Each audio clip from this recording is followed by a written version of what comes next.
foundation of human understanding teaches an observation exercise, often called meditation, which permits you to become objective toward your problems and allows your heartaches, bad habits, fears, and anxieties to be completely eliminated from your life without effort on your part. Until you have begun to practice this exercise, much of what you see and hear on the following program may be shocking and upsetting to you. But if you will listen calmly and with an open mind, you may discover the key to the peace of mind and joy for which you've been searching all of your life. And now, from the foundation of human understanding, here is Roy Masters. Welcome once again to the program, How to Control Your Emotions. And there's a lot to controlling one's emotions, a lot to it, but you have to start somewhere, and that somewhere is a very simple place. And we're going to talk about that, always starting from that simple, basic point of view and going up and down the scale to show you the cause and effect becoming cause of all the negative problems you have in your life. Now, I thought I'd start off this evening. I did announce it, and no new idea had popped into my mind to change it. I did announce that I'd talk about forgiveness. Is that all right with you folks? Because that's, unforgiveness is an emotional factor. It's called judgment. And does anybody know what forgiveness is here? Do you really know what forgiveness is? What is forgiveness to you? Well, I'm repeating your words, and since then... You're the lady that had the exorcism Yes, sir. the other night. Or a few weeks ago. You have a completely different face now. Completely different, and I'm happy I can smile. Okay. And since I heard your words, they really stuck in my claw, and I understood them. In your Forgiveness- claw? Well, Your claw? You're not finished with your exorcism yet.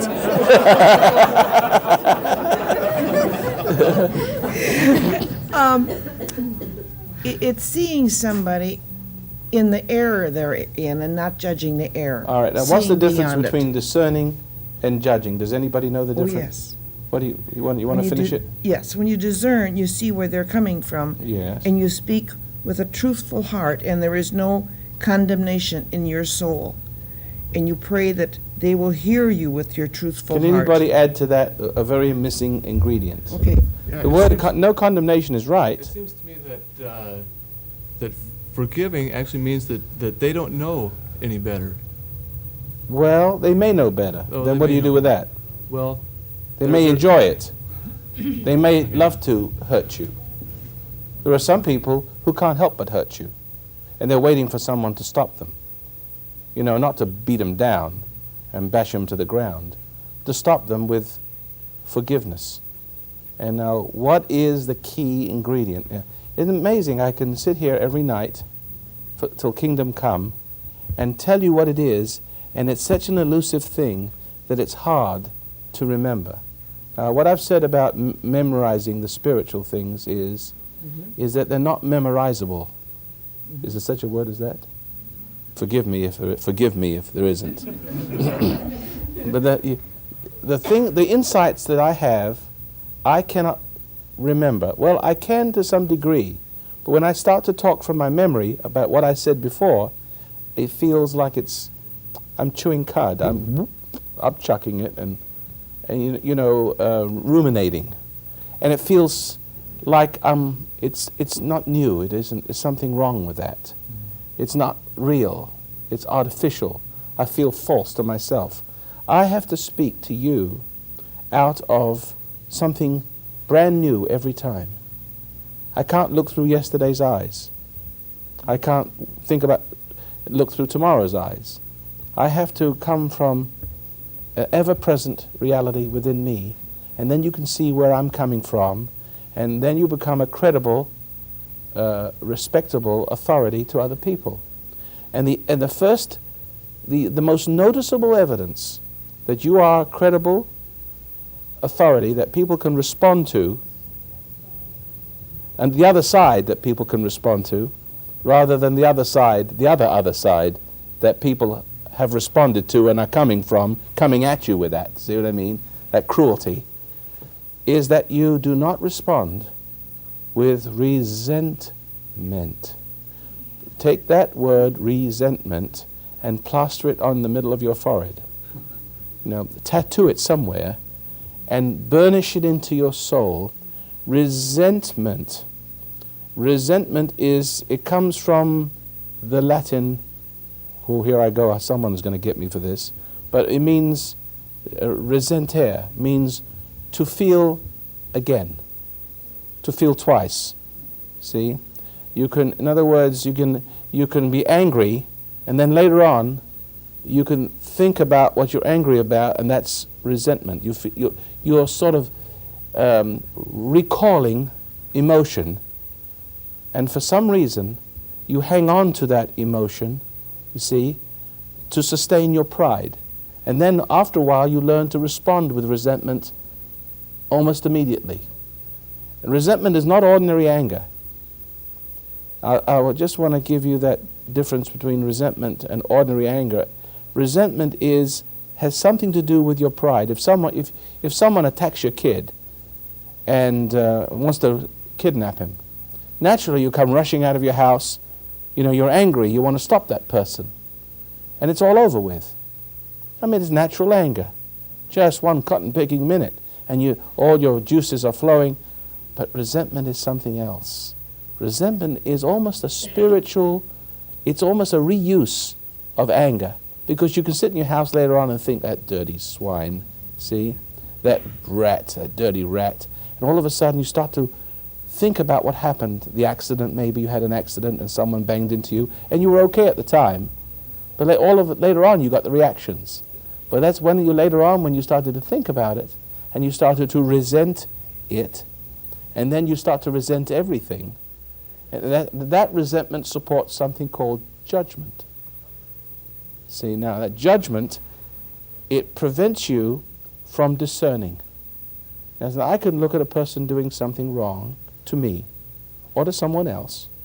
There's no excuse to be resentful because he did something wrong to somebody else's kid, or be resentful because of what's going on in the world that you don't like. Always looking for a reason to fuel that judgment, you know what I mean? Looking for something wrong to resent or judge. But I can look at a person and not resent them. See that they do what is wrong. I can tell what is wrong, or something is wrong. Maybe I don't know exactly what it is. But I withhold judgment. Now, my heart can beat because it could be a dangerous situation. It could be scary. It could give a lot of pressures. My knees will knock. That doesn't mean to say I can have all the other physical reactions attendant to that moment. Fear, maybe, but no resentment. Now, there's something about resentment that sensitizes you to the world you live in. So the more resentful you are, the less responsive you are to what you know is right. Because you're judging. And judgment separates you from God, and you become your own God. And because you become your own God, you're guilty. Now, how do you deal with guilt? You deal with guilt by judging, resenting, to stay ahead of judgment. Because the moment you stop judging, resenting, passing judgment on everybody, the guilt of you playing God and judging everybody, hatred really, catches up with you, and you can't stand yourself. But since your pride is involved, it does not understand the mechanism or the protocol of doing about face and saying, oops, I'm sorry. Say, I'm sorry for judging. I'm trying to be you. I know that. See?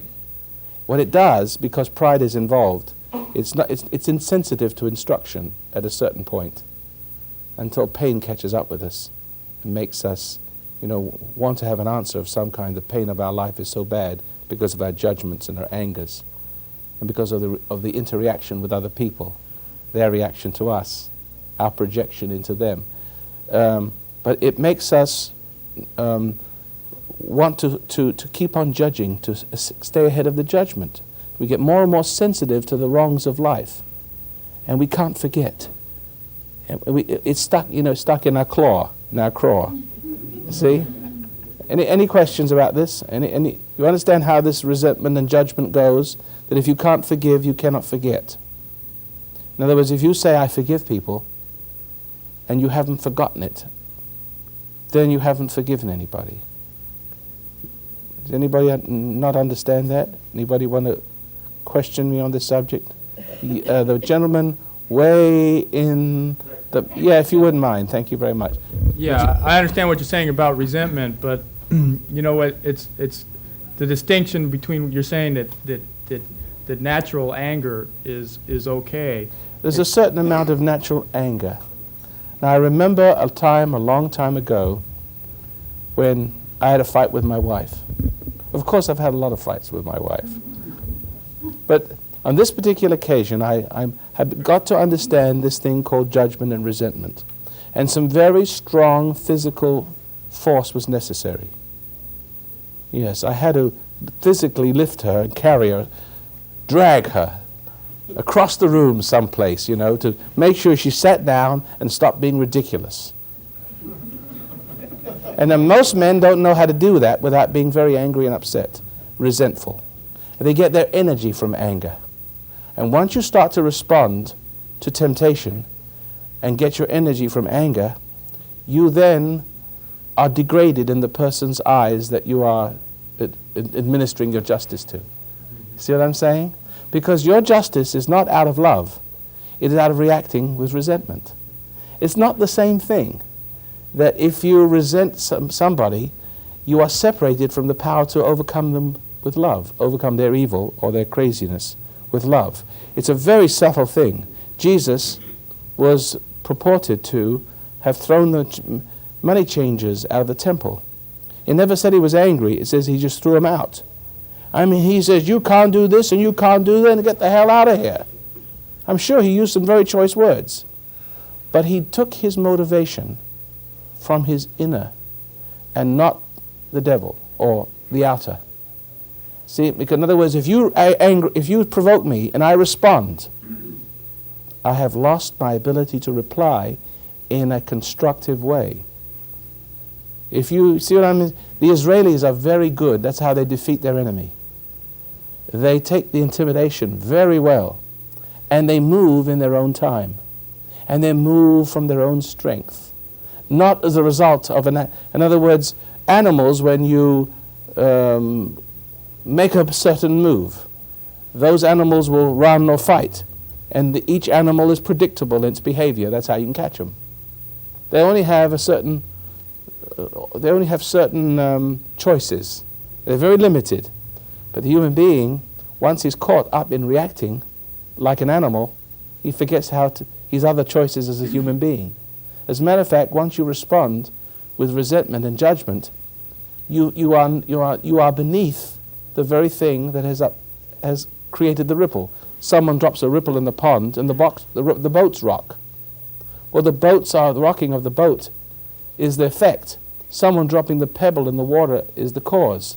And that's the reason why violent people are so effective and so dominant.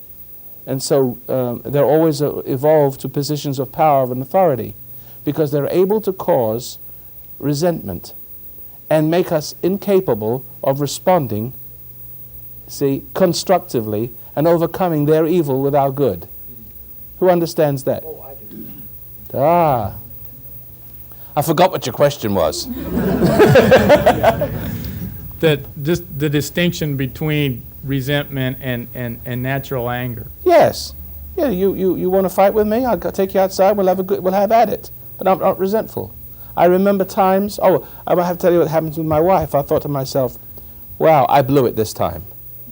But I noticed that after the dust settled, there was no conflict, no guilt. My conscience didn't bother me. Something was okay. And she was okay. She'd responded to the strength. See, I can, if a woman is yelling and screaming and, you know how women can be sometimes. See, well, you can get hold of one and say, now, woman, use strength. Now, you can actually transmit, through holding a person, you can transmit hate, or you can transmit the strength of no-nonsense love. It's called tough love. It's hard to describe, but it's not an emotion. It's a power that is there when you give up resentment. It is not there when you have resentment. When you have resentment, the other person knows they've got you. They cannot acknowledge, and they tease you even more because it pleases them that you're the effect and they are the cause. Why do you think we have gang wars and violence? It's because people who have lost control, lost power, because they have become the victim of that sort of thing themselves. They go out and bash little old ladies up because they want to be the cause of somebody else's effect. And the fear gives them the illusion that they're in charge. So as long as you react with resentment and fear, because resentment and fear are connected to each other. No resentment, no fear. And remember that. To the degree that you can conquer your judgment or resentment and judgment, because the resentment supports a judgment. And even though you see something wrong, it becomes a judgment and separates you from the power to overpower with good. You dig? Follow that? So I've remembered I was very good at martial arts. I'm not anymore, so you can come and get me anytime you want. But I'll overcome you with my laser beams. I remember one time, and this is not bragging, I hardly ever lost a fight in my life because I was excellent at judo and jiu-jitsu, very good at it. And as a Jewish boy, you're in Europe during the war, England, you had to defend yourself, and I learned. And I always stood up for myself. Many a time I've stood up for myself, but this particular time I was working at a store, and the young man said, he really, for some reason he didn't like me, and he said he was going to wait for me and downstairs, and I warned him. I said, I'm a much better, at fighting than he thinks I am, and if he knew how good I was, he wouldn't be so brave. I accused him of being a coward, because the only reason why he wanted to beat me up is because he thought he could win. If he didn't think he could win, he wouldn't do it, right? So anyway, I knocked the hell out of him, and I picked him up, no anger, and bought him a cup of coffee and apologized to him. See? And he became my friend. See that? And in other words, you have to be strong with your family. You may have to be strong with your wife. I'm not saying you have to knock the hell out of them.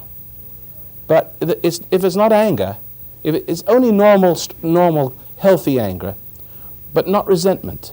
Resentment changes where you're coming from. See? If you respond with resentment, you are inferior. In other words, your whole modus operandi is changed. You're subject to the temptation.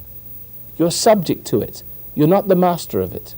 And that's the reason why you go to work and you get frustrated and resentful at work, and the boss takes it out on you, and he does his little mean little things, and he puts pressures on you and accuses you of things you didn't do. You become resentful. And you don't show it. You can't express it. But you judge him. You hate him. You come home and take it out on your kids. See? And now they have that resentment going. And you've altered their consciousness. And so on down the line. See?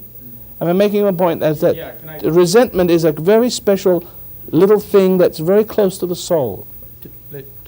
Maybe if I relate a couple of experiences, it'll help clear it up. Now, like I know what you mean by resentment. Like, for instance, years ago, this example that comes to mind, I was working for a guy, and he called me a jerk, right? Well, maybe you were. I was at the time. But, I remember later on, I work in like 15 minutes, I thought, that guy called me a jerk, and I think about it, and I get angry, all upset again. Okay, now that's a resentment. I understand that, and you're saying that they kill you. Right. Resentment kills you. I understand that. That's unhealthy. Resentment comes out in so many forms, so many different mental conditions: depression, anxiety, guilt, frustration, violence, sickness, disease, maybe cancer, many other forms, arthritis, multiple sclerosis, just ulcers. It comes out in many different forms. If it doesn't come out on someone, it begins to affect you, emotionally and psychologically. Okay, now, but here's where I don't know if it's so much a confusion, but say, for example, someone stepped on my toe, or recently I had someone steal something from me, okay? Yes. And when they stole something from me, you know, I have you- more understanding now. I could see that the person was wrong, and I didn't get emotional about it. I didn't judge them. And when that happens, you know, I feel... But you can't spend too much time explaining your question. Okay. Well, here's what I'm saying, is I don't hardly experience... I even got in a fight about it. Well, never mind. What's the question? Isn't that anger that you talk about that's okay? Isn't that kind of a rare thing that's maybe only reserved? No, there's hardly anybody in the world that understands it. You see, the anger, the healthy anger, the Christ-like anger, the throwing the money changes out of the temple anger, the strength that comes to overcome evil with good, the resisting of the evil and overcoming with the good, is that kind of anger comes first from withholding judgment. If someone steps on your toe, you know, and maybe they mean it, maybe they don't, but you get a little flash in your brain, a little flash of resentment. You know the little resentment, it isn't anger. It isn't something that requires a great display of courage, like someone kidnapping somebody, you know, you're one of your family, and you're rushing out of the house and using all your strength. It is a little zzz in your brain. Who knows what I'm talking? A little resentment, a little electrical current, and then you can't forget. It keeps going round and round and round and round, and every time you think of it, you resent it. Every time you resent it, you milk it of more judgment. And every time you see it, the more judgment, it stays in your mind, and it preys on your mind. And you start weird things start to happen to you. You start to be depressed. You start to feel anxiety. You start to be afraid to go to work. You can't face that person. And you see that person coming down the street, you walk on the other side. Or he catches you and crosses over, and then you can't do enough bowing and scraping. Is that right? Yeah. Yes. And then you will say, why did I do that? And you resent it again. You resent him yourself. See? When you judge others, you judge yourself. And it's in the scripture, judge not, or else you'll be judged. If you give up judgment of others, the judgment on yourself will disappear. Now, when you start to give up resentment, when the first thing you learn to do when you get up in the morning is you meditate, you become objective, and you learn to get into that space. And with that space, it carries with it a power to watch for the opportunity to overlook, like I say on my materials, on my cassettes. Watch for the opportunity. And for the novice, that's more important in the very beginning, to start watching, because most of our lives has been just the opposite of that. We look for the opportunity to be upset because we have become addicted. The judgment or the pride, it owes its life to something evil. And it has to plug into something evil. It needs the temptation to exist. See, evil, if we respond to temptation, what have I said before? Don't we become a little bit like we have an imprint? The temptation has made us a little bit like itself. We've become the brainchild. Well, then a strange thing happened. The only life you have is to go on judging. Because when you judge, you have to have something evil to judge. See, and your whole life is based around something negative. But you have a negative existence, a reverse existence. You have a reverse polarity. Instead of living by faith and forgiveness, see, and your life revolves around responding to what's good in your heart, which says, don't respond. You know, revenge is mine, saith the Lord, I shall pay back. See, instead of listening to that and trusting it, you yourself have become God and you try to pay back. And you'll formulate all different formulas in your mind, and you become judge and jury and executioner, and you're hatching out these little plots.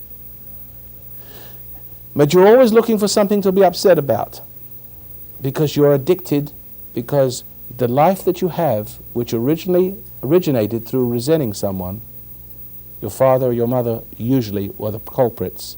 That's where the evil came through into your life. Now that is sitting inside you, and having separated you from God to be your own God, the only way you can be God is to go on judging, like God does. Because that leads to the fear of judgment, doesn't it? Because of what it does to you. Should we talk about the fear of judgment? You can sit down now, because I'm going to give somebody else a question. Now, yeah. One thought. Here's what I hear you saying, that if I'm understanding correctly. I've taken it a long way, haven't I? if someone stepped on my toe, okay, just say, stepped on my toe.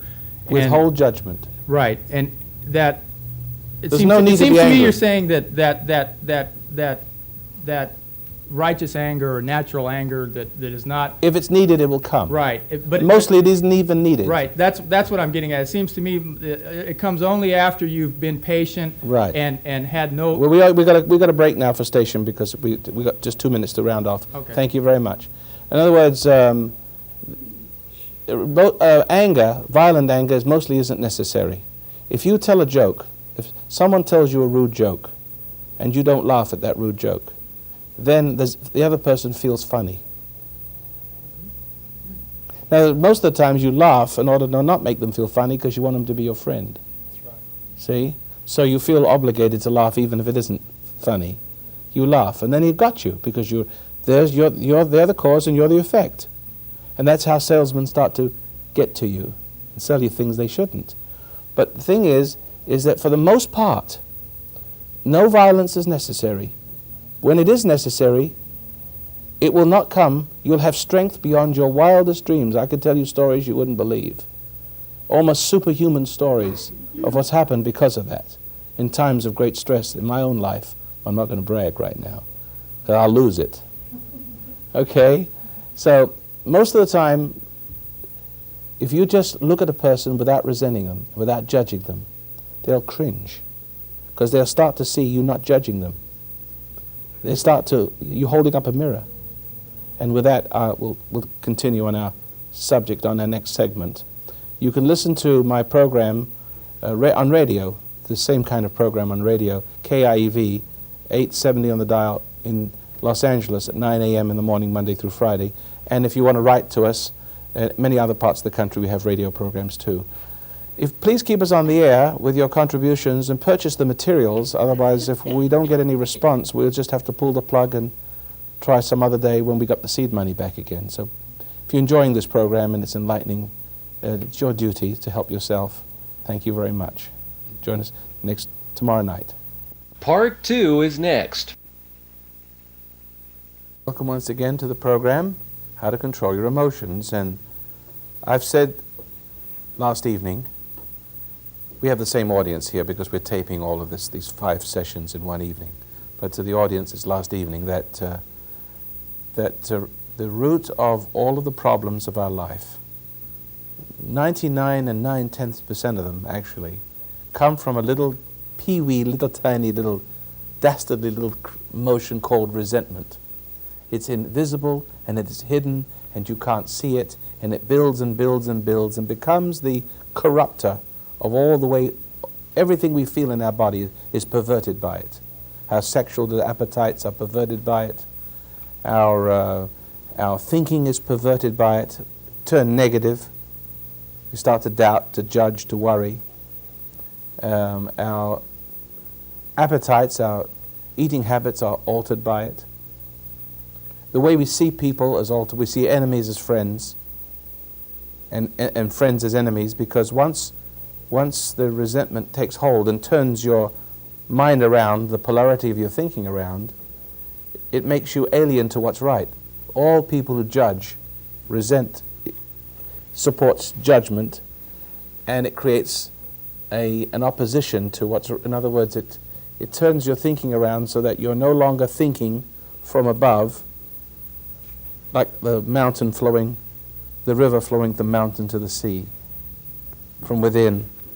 That's cut off. The minute you start to be resentful and judgmental, the humility, the child of God, that which was created to express, to idealize the purpose of God on earth as is in heaven, that person is cut off from being able to express that will.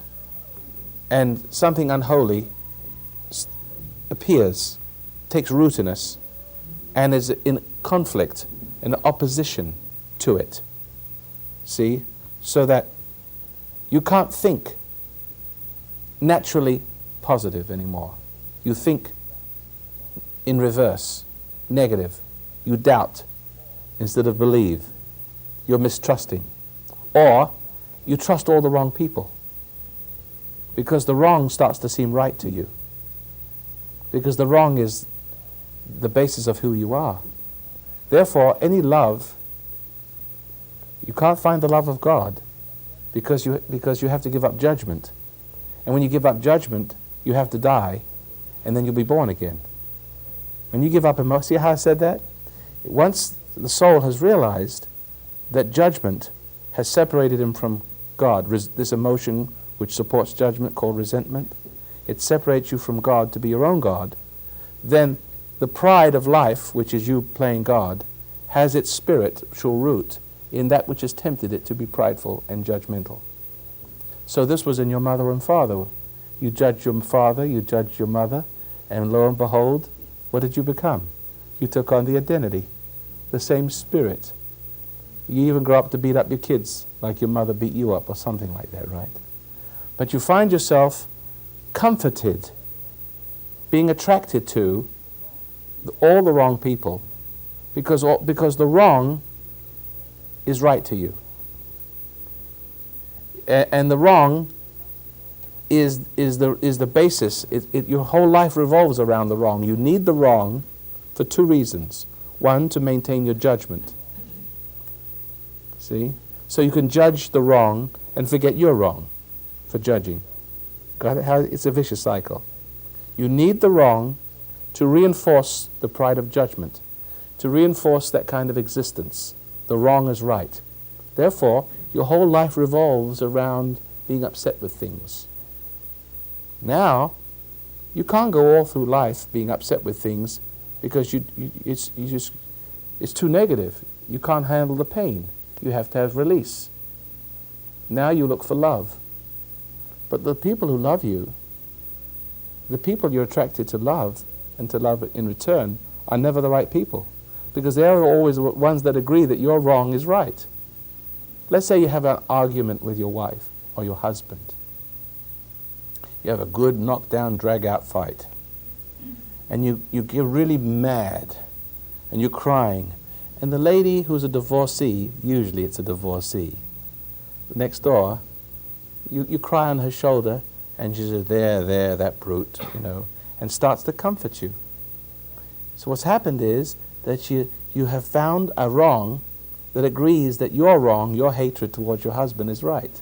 That's how Hitler was able to control the whole nation. He gave the Germans, the Nazis, an inferior race to hate. Okay? And when they've hated and expressed their violence towards them, they were all feeling guilty. And therefore he would console them and remind them what wonderful people that they were right. He encouraged, in other words, his love made them hate even more. It gave them the right to judge. And so they judged. And it brought out that bestiality. And he acted through that bestiality. He put his will on earth as it is in hell. And he acted through the whole German race, see? Now that's how people can control you. They will give you something to hate. And they will pass gossip around about a certain person and you start to judge them. But then you find yourself friendly or friends with a person who gave you that person to judge. And that person you're judging may be perfectly innocent. But once you've made your judgment, you can't call it back. Because once the pride of judgment is in you, you can't admit that you're wrong for judging. There are even people who've lent money or given money to charlatans and they won't testify against them in court. Why is that? Because they feel sorry for them, you see, and they don't like to admit they've made a mistake. And their judgments can never be wrong, and therefore it's easy for the scoundrel to get away with it. You understand that? Okay, questions? Nothing. I've covered the whole ground so well. Oh, well, you can't ask questions. You're too far in the dark. You'll have to come. Come on closer, closer. Come on down.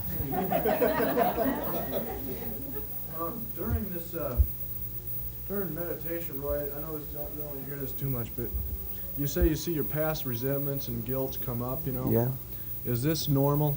Yes. It is? I'll tell you why that is. But these resentments are something that should be seen and shouldn't be looked down upon as being wrong. It's No. okay to see that. Yes. Okay. The resentments that you have accumulate in you like sewerage, I don't know, like constipation. It just accumulates in you and fouls you up completely. And resentments are the means by which you reinforce the pride that is now become you.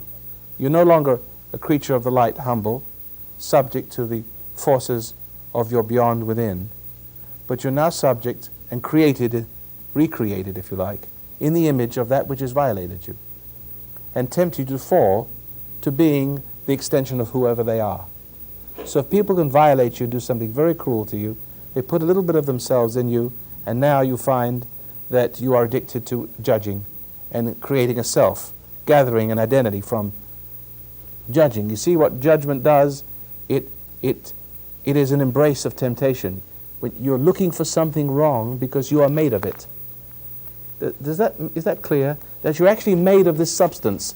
It's earthy and sensual and evil, wicked, and it's an exact opposite of everything that was meant to be. And it loves lies. You make excuses, don't you? Mm-hmm. Has anybody ever made an excuse here? Who hasn't made an excuse?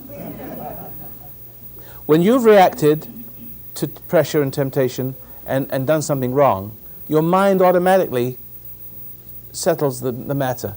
In other words, it will give you, you'll rationalize your own, this particular deed. See? It will give you a reason why it's right, why you did the right thing. I did it because. See? And you will find some way to make it noble and make it right and give yourself a reason. And that becomes your truth. That's how you become confused. So every time you react, it's because you need a fusion of life. You see, you need a little fix for the self that's gone wrong a long time ago. Because the only way you can exist is to connect through the resentment to the very resentment, the very kind of emotion that created you or recreated you in its image a long time ago. You need that emotion to connect you back to the spirit that created you or recreated you, because without that you can't exist. You start to fall apart. You can't sit still. Haven't you noticed you can't sit still? You feel uncomfortable. You have to look for something to do, to involve yourself in. And it's always the things you involve yourself is in something upsetting. You look for intrigue. You look, everything goes wrong in your house. What do? You throw a monkey wrench in the works. You can't be happy very long. You've got to be upset. You have to create something to be upset about. If the wrong isn't there, you'll create it. So you'll make it happen so that you can connect to the source of your life through it by reacting to it. Because when you react, you literally connect to the source of who you are. And it separates you from realizing that it's wrong. That's how you reject reality, the truth, the conscience, the painful conscience. When you sit still, you can't sit still very long because the reality catches up and it will slay you in the spirit. You feel like you're going to die if you sit still. Who knows what I'm talking about? But that's what Christ says. You've got to die and be born again, because that's the self that's looking for that connection, looking for some sleazy, exciting, forbidden, upsetting, angry experience. So it can go on existing and displacing the real you, of course. And you identify with that and you excuse it. And your mind becomes confused. And those becomes your truths. Now, the way back, he's holding up questions, and I don't mind you stopping me, but I'm on a roll now. If you can stop me anytime you want to now. Okay, but every time you react, you are experiencing the wrong kind of life. And I have said before, you have to go through experience and not experience go through you. You have to go through experience. Without that, otherwise you can't be in the world and not of it. You'll be of the world and in the world. You'll be gathering your identity like an animal who gathers his identity by interacting with experience, because that's how he reinforces what he is. He connects to his environment, and the environment, the energies, the life, the form, the directions, the ecology of it. The life forces enter in there, see? He reacts and runs, he reacts and fights. So it maintains its form and adds to it, perhaps. You follow? Everybody following? Okay? Yeah? You know, it's funny how you can talk about the negative, but let's say you could have this perfect state of mind. How can you describe it? It seems like it's wordless. Can't describe the perfect state of mind, because the perfect state of mind must describe itself. I will not rob you of discovering the perfect state of mind. That's all the positive thing. You understood that, don't you? Because I become your God. Yes. I won't even give you a diet. If I give you a diet and you start to follow it, you start to follow the giver of the diet. You can't ever find your truth. That's why I always talk in the negative. I expose the negative and say, oh yeah, I see what's wrong. But a rocket scientist would do the same thing. He doesn't look what's right with his life. He looks what's wrong with his rocket. And when he finds what's wrong with his rocket, he says, that's right. Why didn't I see that before? And he's happy because he sees what's wrong with his rocket. When you're trying to fix your car, you're happy to find what's wrong with it. Why aren't you happy to find what's wrong with you? Because your ego. You're built of wrongs. If you find what's wrong, you go cuckoo. See? You're always hiding from the light so you don't have to see the wrong. The wrong is what you're made of. See, now when you meditate, you become objective to that. Right. Now, this is the rule of thumb, is that you must be willing to face reality. If you cannot be willing to face reality, you cannot be giving up the resentments that make you your own reality, that build your pride, that keep you in the dark, that make you think you are the cat's whiskers, the cat's meow. Or See? excitability, like when you're achieving great success, Yes. you start getting, oh, I'm so excited. You must give up excitement. Mm-hmm. But now, I'm flying in the face of custom. Right. They say, well, you know, wine, women, this guy doesn't like wine, women, and song. What's he living for? That's correct. That's what they say, don't they? Excitement's where it's at, man. Grab all the gusto you can, man. But that's what Have some weed, man. Because those people connect to their source of who they are by increasing their sensitivity. See? And the more they increase their sensitivity, the more progressively they put themselves under it. And pretty soon they put themselves under it, into the earth. It's a life that leads to death, because they must be more sensitive. The more sensitive they are, the more they gather their identity. And the more that gathering of their fulfillment, they call it fulfillment, F-O-O-L, fulfillment. The fulfillment of fools is through excitement, because it reinforces the pride. They think they are something, but they're not. It also blocks out the truth of what they are, the truth of their foolishness, the truth of a wasted life. It takes away their anxiety. It anesthetizes their conscience. At the same time, it fulfills the foolish existence. Now, this is your life. Some people are compatible. Some people are so wicked.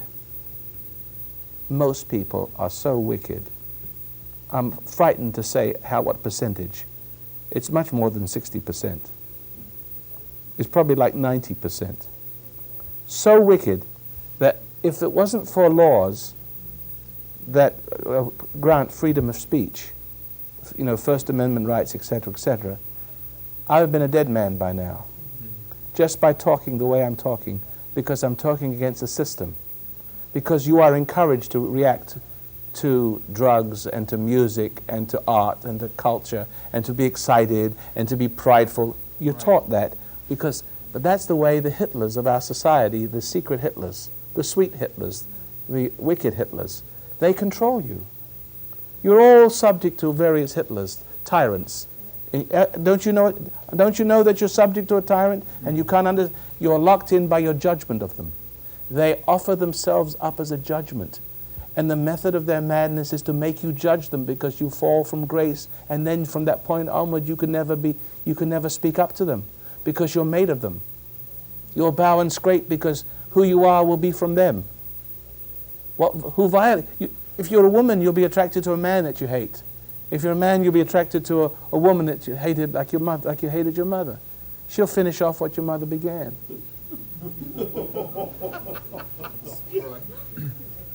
Boy, that was a good laugh. Yes, ma'am, right back. Yes, a little bit if you don't mind, because you're so short. And I don't mean to be put down. I just wanted to ask you, I'm confused about when you're meditating.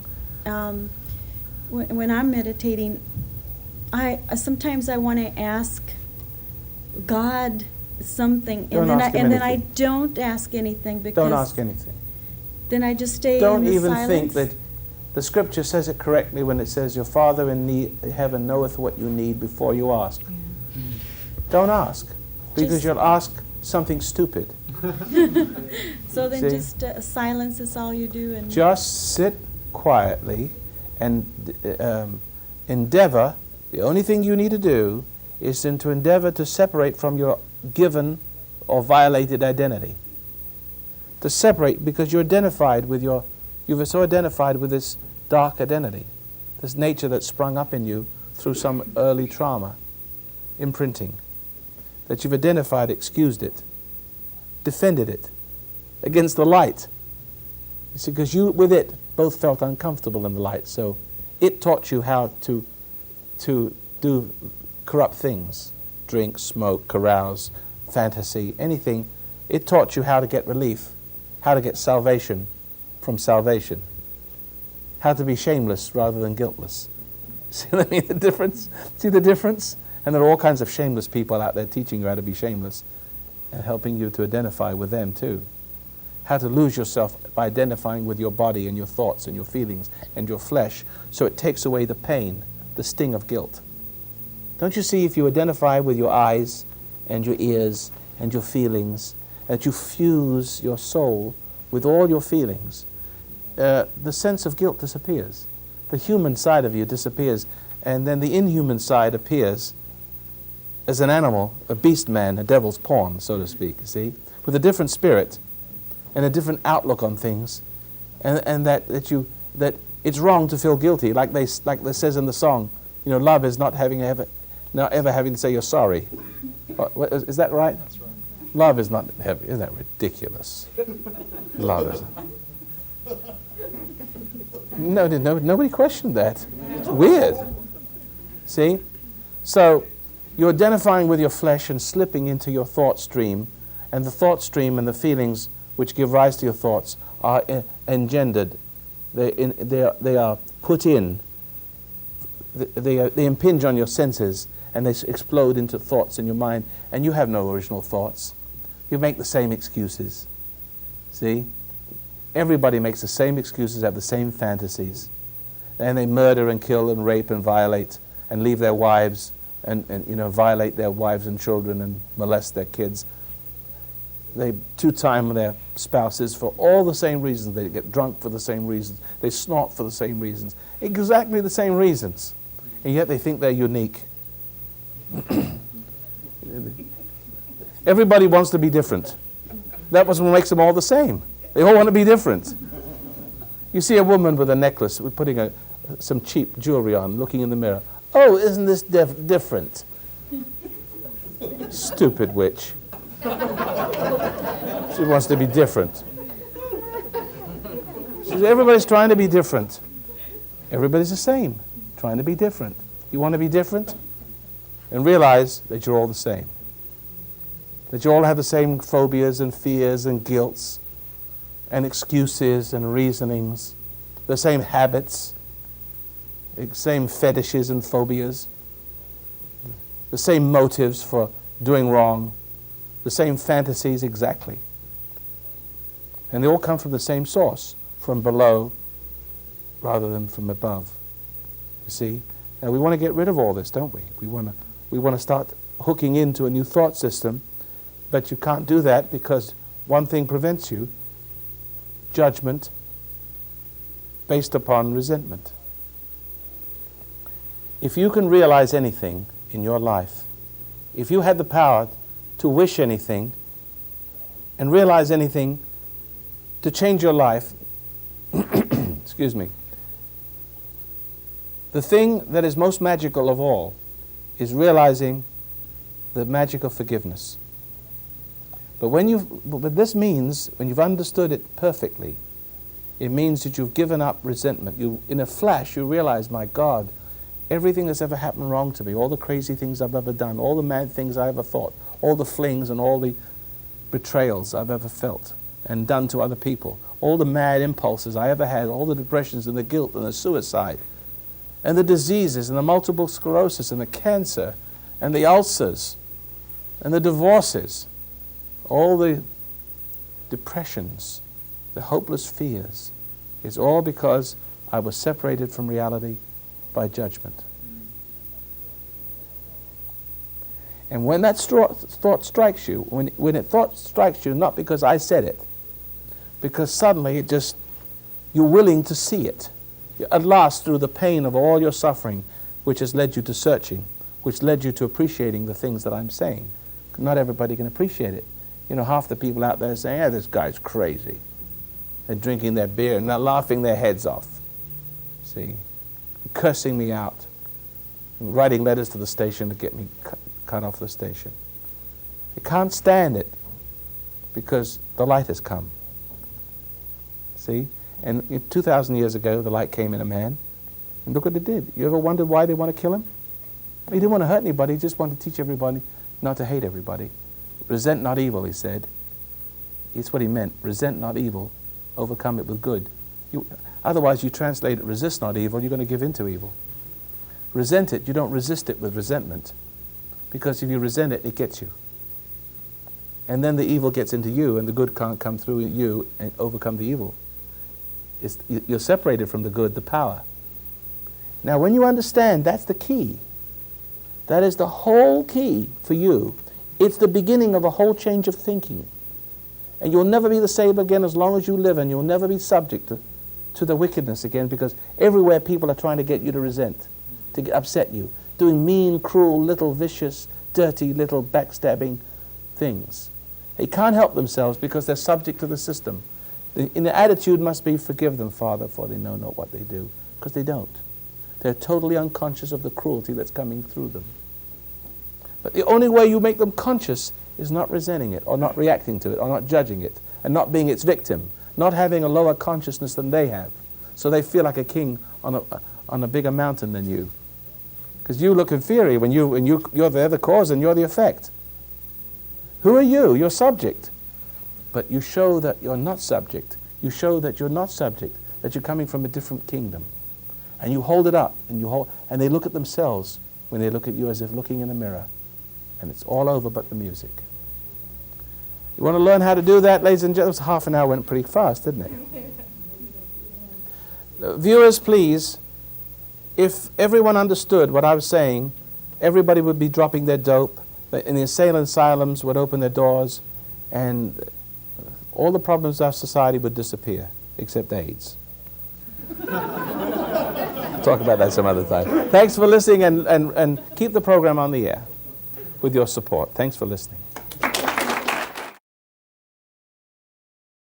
The foundation of human understanding teaches an observation exercise, often called meditation, which permits you to become objective toward your problems and allows your heartaches, bad habits, fears, and anxieties to be completely eliminated from your life without effort on your part. Until you have begun to practice this exercise, much of what you see and hear on the following program may be shocking and upsetting to you. But if you will listen calmly and with an open mind, you may discover the key to the peace of mind and joy for which you've been searching all of your life. And now, from the foundation of human understanding, here is Roy Masters. Hello, welcome once again to the program, How to Control Your Negative Emotions. And we've been speaking about conscience, and we've spent 2 sessions on that subject, and I think we can go on for quite some time. And that if you lived according to what you know is right in your heart, most of you forgot what all that's about. Listen to the voiceless voice. You'd never have a conscience. Because I don't have a conscience, because I'm not in conflict with one. I'm in concert with my conscience, therefore my mind does not incriminate me. I live a free life, I'm carefree. Blessed are those who hunger and thirst, blessed are this. Remember the Beatitudes, all of the blessings? And the word blessed comes from the Old English blithe, or blithe, like blithe spirit, carefree. Carefree are those who hunger. Carefree are those who are searching for the truth, who mourn when they know they're wrong and admit they're wrong, for they shall be comforted. See? By the Spirit within them, restored. So there's no more conscience anymore. How do you get rid of your conscience? You drink, you smoke, you booze, you lose yourself in a novel. See, you take away the conflict and the anxiety, and you lose sight of shame. And every time you do that, it's like biting into the forbidden fruit. Because the forbidden fruits of life are used to forget your conscience. See, you can't be an ego. You can't have an ego, a pridefulness, and have a conscience bothering you and breaking you down at the same time. You can't function. See, the ego is a man playing God. And he has to be free from the rules of the universe, the universal rules, the moral rules for man, the purpose for that God shaped man and put in him his will and purpose originally. See? And that's what loving God is. You love God or you love your own self. You love to be God. But in order to be God, you have to not know what he wants. You have to reject, rebel against your conscience. You must not want to know what right and wrong is. You must forget that, because the ego can't grow in that light of knowing. Otherwise it knows itself as a nothing, shriveled up, coward failure, disgusting animal degenerate being that it is, inheriting death as part of life. It cannot do it. So in order to be who we are, and we bite into the various poisons. See? The poisoned apple, which is loaded with suggestion and excitement to disobey. And then we forget what reality. To become who we are, we start to evolve this self. But this self is in conflict because you can't put the light out. There comes the light back, the understanding, the wordless understanding. We feel a grinding in our spirit, a friction in the spirit. And what do? We reach for more forgetfulness, to forget the truth and to remember that we are the truth. See? To anesthetize our conscience. And every time we do that, we have less understanding and we feel free. We're a coffee achiever. You know those coffee achievers? The now generation and the coffee achievers. And so you drink your cocaine and you drink your nicotine and you inhale it and you anesthetize your conscience. And then when you anesthetize, you feel free. You feel free and guiltless. And you have the inertia. You have the inertia, not inertia, but the inertia, the motion towards the things you want when you're drinking, imbibing the spirit of the fruit of pride, the stimulation, the temptation to exist. You see what I mean? Yes, ma'am. If food can dull your mind and your conscience, so to speak, It can. what about sweets and Oh. bad food? Now that is what does it, right? But you have to eat, so No, isn't any there food will do it. Even a moderation? whole wheat sandwich can do it. Because you're All getting food. Do you remember the original? We're getting away from conscience, but it's okay. See, I am very esoterically organized in my thinking, and I see everything in these shades, no shades of gray, but black and white. Man originating through temptation. So you're saying And food was the original conditioning factor, you see, to which men are addicted to go on being prideful and to anesthetize their conscience. You see, but you see, Christ was brilliant. Do you know how brilliant he was? Do you know that he only left one ritual? Do you remember I said about food the other day that every time you eat food, you can't separate the food from the hypnotic suggestion that's buried into it. See? Right. You can't. Every time you eat something, your conscience disappears. You feel comfort. Instead of feel conflict, you feel comfort. And this comforted person goes on to live longer and become wronger. How You does see? one know when to stop eating then? Well, listen to what I'm saying. If you let me finish the point, Oh, sure. the answer will come. Okay. Yeah, but answer the question if it's not complete in a minute. Okay. Now, Christ knew that the separation from God to be one's own God had something to do with food, forbidden fruit. Of all the trees of the fruit, a garden you can eat, except the knowledge of the good, the fruit of the tree of knowledge of good and evil, you may not. For they shall eat, your eyes shall be opened, and you shall become as gods, knowing good from evil, right? Something like that. And the inner eye is closed, the outer eye is open, and we become sensual, and who we are comes from more and more knowledge, more and more food, more to support the rebellion, to put the conscience to sleep, to awaken out the sense of who we are, to fulfill who we are, to give motivation, to reinforce the suggestions that we can really be. See what I mean? Mm-hmm. Now, but Christ was a very conscious being. He knew that every time people ate, they reinforced, no matter how humble the food. They could not help but put their conscience to sleep, and they were forever separated from the ground of their being. And that's why wise men, they fasted. They didn't fast because it was good for their body. They fasted so they could understand themselves better. And they fasted so no one else would know. They didn't go around saying, I'm fasting, Well, you I'm get fasting. pridefulness. You get pride when They would just you be get quiet support. and do it. But I'm making the point. Okay. He only left one ritual. Okay.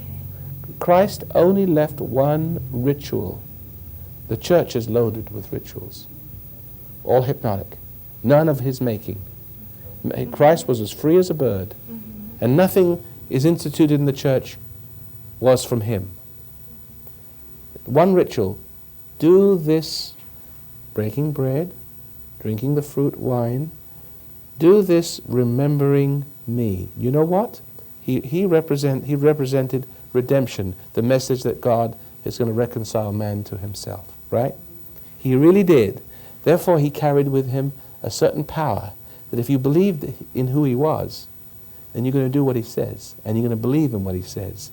Now, remember, original sin had something to do with doubting God, forgetting your conscience, forgetting the purpose for which you to do your own thing, to become your own God. So it had something to do with forgetting God and remembering yourself as one, right? It's suggestions inherent in food. He said, he knew that every time somebody ate, you try going home and see if you can remember it till you get home, and open the refrigerator, write it on your hand if you like, write it on a piece of paper, stick it in the middle of your forehead, right in front of your nose, and go in the refrigerator and start to eat something. And even though what I'm about to say is written on the you'll forget even to read it. You'll disappear when you eat. Did you know that's the reason why people have to eat so much? It's because only while they're chewing the food, their brain is hypnotized and comforted. You forget the guilt.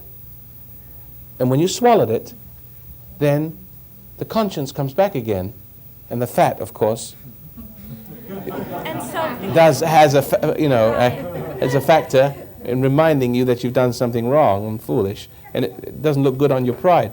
But then you have to eat again. Why? Because it anesthetizes your conscience and comforts you again. may I ask something, please? And it fills you with the wrong spirit. I haven't finished the point yet. I know. Forgive me. Do you see what Christ did, though? Understanding this, he said, eat this remembering me. That is a very counter-hypnotic. It is, it's counter-hypnotic. It breaks the spell of the suggestion. If you can eat food and eat it quietly, eat simple food, not stimulating food, not specially spiced food, which is all designed to enhance the hypnotic value of things. Thank you. Follow that? Yes. It's got to be simple food, and if you eat it, being conscious of what you eat. The purpose of eating food is to be unconscious, to take you away from conscious. That's the only way it's going to give you comfort. If it can poison your conscience, see, anesthetize your conscience. And that's why it has to be more elaborate, more stimulated, and that's why we're getting bigger and fatter and uglier, because we're eating not for our bodies, but to anesthetize the soul. And the more you do that, the more you anesthetize the soul, the more you're rejecting the truth. You're using the food salvation rather than the salvation. And every time you use the food salvation, you're rejecting. It's almost like you're reenacting the same scene in the garden. I don't want to admit I'm wrong. See? I don't want to hear what you have to say. I'll feel okay.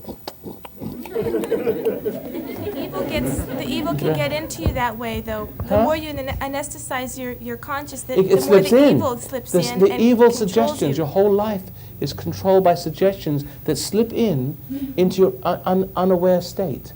And you don't understand. It's the spirit of your mother. Your mother made a big thing with food, didn't she? And if you didn't eat her food, she'd get all upset because she couldn't put her will into you. But it wasn't her will. Yes. It was her mother's will. But it wasn't her mother's will. It was her mother's Eve's will. will. And whose will was it? Eve's. All the way back to the garden, it wasn't even Eve's will on earth as it is in hell. Satan's will. It's keeping all those suggestions and all of the identity and who we are alive through the eating process. Right. See? See? Yes. Who? Well, there's a lady way back there. This is so interesting because I know as a child I was aware of my conscience. I mean, I think children know right from wrong. They know when they've done right and they've done wrong.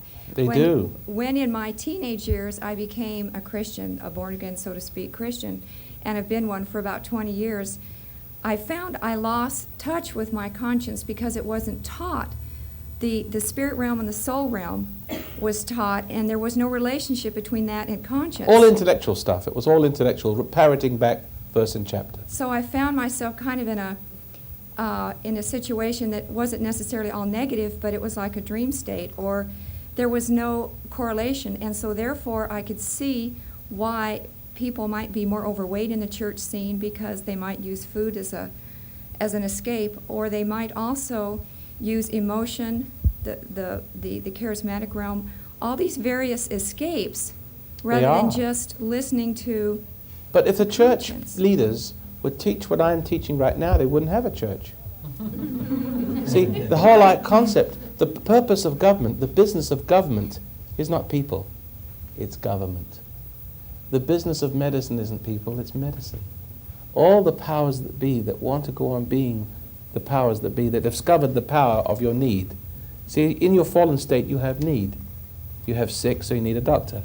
Once the doctor comes into existence, or like once the drug pusher comes into existence because you have a need, you've got a conscience. You're guilty. He rises, he invents something to sniff or to snort to take it away. And the more you do that, the worse you become. You live longer, become wronger, so you need 2 snorts. Aspirins are the same way. So you see, there now, once they learn that's an easy living, to make a living on your dying. See? Once they find an existence in that, and power in that, becoming like a god, ministering to your weaknesses and failings, they're reluctant to give it up, and the church is the same way. The church has a history of horrible cruelty and persecutions and murder. And even now, it's wall-to-wall confusion. The people are kept like little children, ministered to, by some weirdo.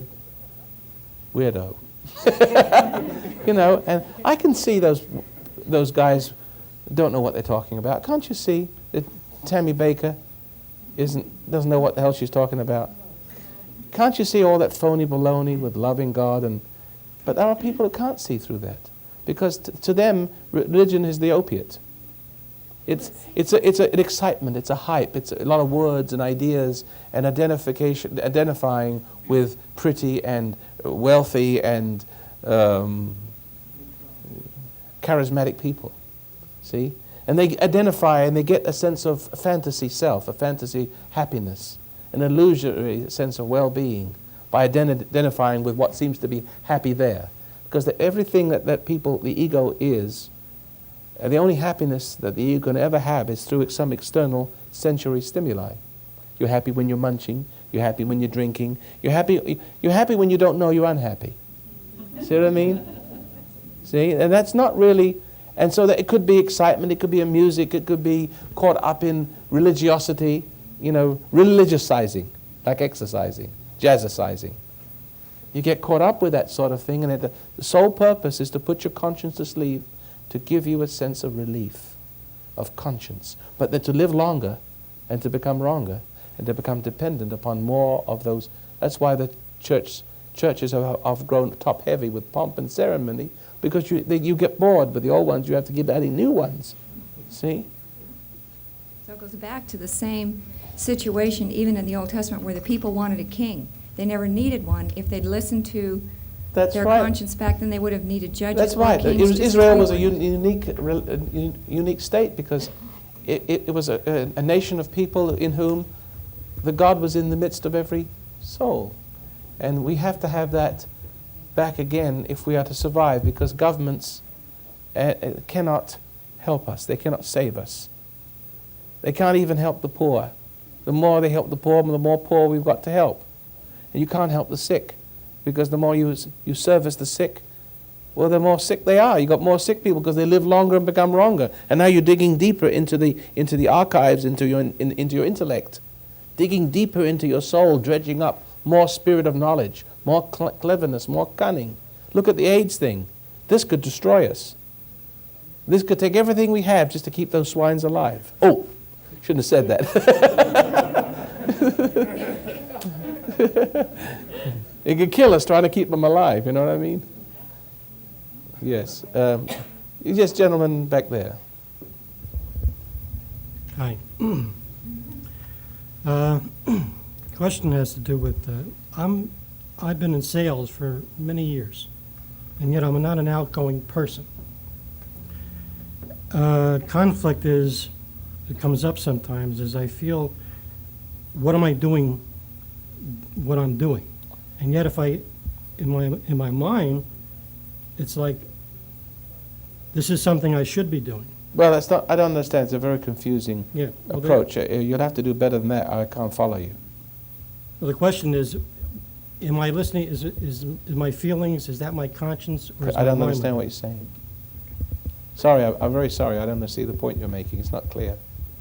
I don't mean to be rude or anything, but it just didn't come across very clear. Maybe somebody else knows. There's a lady right over there.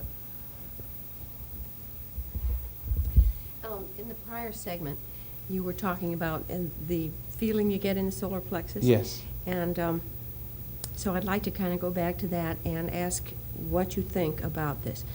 I've, in the past couple of years, made a lot of progress in dealing with my rage and fear and resentment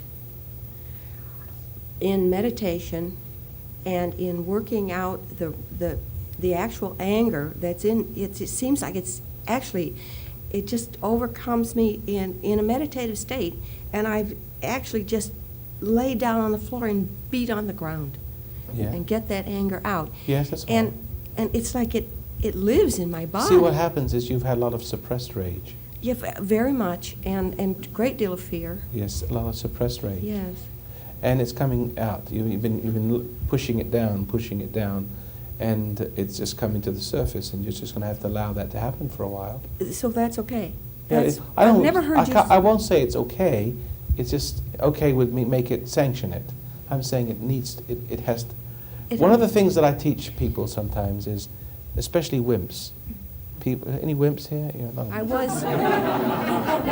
They have this suppressed rage, and we're changing the subject just a little bit. It's okay. We'll come around back to our conscience in a minute. But they've become somewhat psychotic, tend to be very withdrawn and quiet. I can pick out people like that, in this audience. I could just pick out by the look on your face. You have that nice, sweet, benign look. It's like an innocence, and it's blank. There's no character on your face. It looks very innocent and sweet.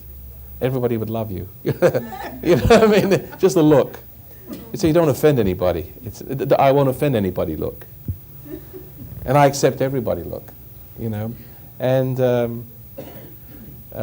I teach those people to get angry first, because the process of development is you can't, if you suppress a rage, you don't know you have it. How many people in this room have just discovered that they have anger and resentment? It takes you years to discover that you think you're a nice person, but this nice person that you are is not really a nice person at all, but it's a fake person. It's a person who tries to avoid upsetting conditions by being nice to everybody. You don't know how to deal with anger, and you don't want to be upset, so you go ahead. Before you try to please people before anybody could make a demands on you, so it seems to be your own idea. You try to keep peace, and you're very condescending. And of course, when people take advantage of you, as they always do, because they think you're such a nice person, they give you all kinds of favors. They've got all kinds of favors they want you to do for them. Then you end up feeling used, and you start to resent the fact they take advantage of you. And there's that's you, isn't it? Repressed rage. And this rage grows up in it, but you can't say anything but you smile. You look like such a friendly. The fear. Huh? The fear was there. This was in the marriage. With your husband? The fear of showing the anger. Right. So then you do so much for that person because anything if they look at you crossways, it might trigger that anger. And you don't know how, you try to keep yourself from adding more anger to anger because it'll just brim over. It cause you to have a stroke or something. You don't know what's going to happen to you. So you tend to suppress the anger and be nice to everybody and pleasing and condescending to everybody, and you spoil everybody, and they take advantage of it, and you resent it. They haven't done anything mean to you. They just lay too many obligations on you. And then you ruin your kids. And you see, and then they start making demands on you because you think they're such a wonderful mother, and you spoil them. They can't do anything for themselves, so then you do it for them, and then they get weaker and they can't help themselves, and they get into trouble, and they're always calling upon mother, and mother feels resentful first. Then comes the compensation for the resentment, the false love, the condescendingness, and it goes round and round. So what I'm trying to say to you is, you've got to say, "No, damn it!" Right? And and you can use all the choice swear words you like. So, but why do I say that? Because you've got to have some kind of expression. I've had to re-experience in meditation those things that caused the rage and the anger. Yes. And see them But it's again. resentment, though. Yes. But see... Well, and what caused the resentment? The whole thing. And get the anger out. Right. Re-experiencing it. But right now, in everyday experiences, you're always meeting people who parent you. For instance, if your parents laid this trip on you when you were young, set you up for this sort of thing, it's always parents. Nearly always parents. Or a parent substitute. See? Then you're going to be dealing with your husband like it was your mother or something, you know what I mean? Or you're going to be dealing with an authority with the same kind of resentment and rage and the same kind of bowing and scraping and condescending and going along with their ideas and their will, not really wanting to, resenting it all along, but smiling while you're doing it like a good little Christian, right? It was his authority. Let's It was see. authority that did it to me. It's authority. That- Because and- what is the ultimate authority? Is your conscience. I'm glad I came back to that one. That is what, but people in this world, they've been robbed of their conscience. They've been made to doubt what they know is right in their heart. And they're now serving a wrong God. Now, when your mother and father had a mother and father, when they came into the world, and the school system and the church system and everything else, it took them away from their conscience. It made them obedient to the system, the state, the family, authority, the father, authority, mother, authority figure. And you've been cowing down to that resentfully ever since because there's something, you see, the very fact that they stand there unholy in the place of the holy, standing over a little tiny child. See, before you even, as you came out of the womb, and it wasn't long after that, before they claimed you and set you up in a conditioned reflex before the response that you couldn't deal with. But now that you're old enough and wise enough, I can teach you. I can show you how to come back to transfer your allegiance to your conscience, so that your conscience is your guide. But the first rule of thumb is you must forgive your parents. You must not look at them as authority. They're not your authority. They were originally, like I am for my children, standing there as a tutor, a guide, a regent for a king, as to tutor these little princes, so to know who their real father is, to listen to their conscience. And that is the art of parenting, not being their authority, but preserving their integrity, that which they came into the world with, and teaching them that the world, they must not respond to the pressures, otherwise they become subject to that authority, because all sin makes you subject to authority, right? So you see, we can continue this tomorrow night. Well, we've got 1 minute. Hold the applause. We've got 1 minute just to those of you listening in Los Angeles or watching in Los Angeles can hear me on Radio KIEV every day, Monday through Friday at 9 a.m. And if you would like to continue to watch these programs in the evening, it costs megabucks. And right now we're paying half. We've got this week, only this week, after 3 and 4 months, we're up to paying half of the cost. And it's killing me. So if you have a conscience, let it be your guide. Thank you. And in a few minutes, the announcer will give you the information of how to listen to your conscience and overcome the emotional stress of life. Thank you for listening, and join us again.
The foundation of human understanding teaches an observation exercise, often called meditation, which permits you to become objective toward your problems and allows your heartaches, bad habits, fears, and anxieties to be completely eliminated from your life without effort on your part.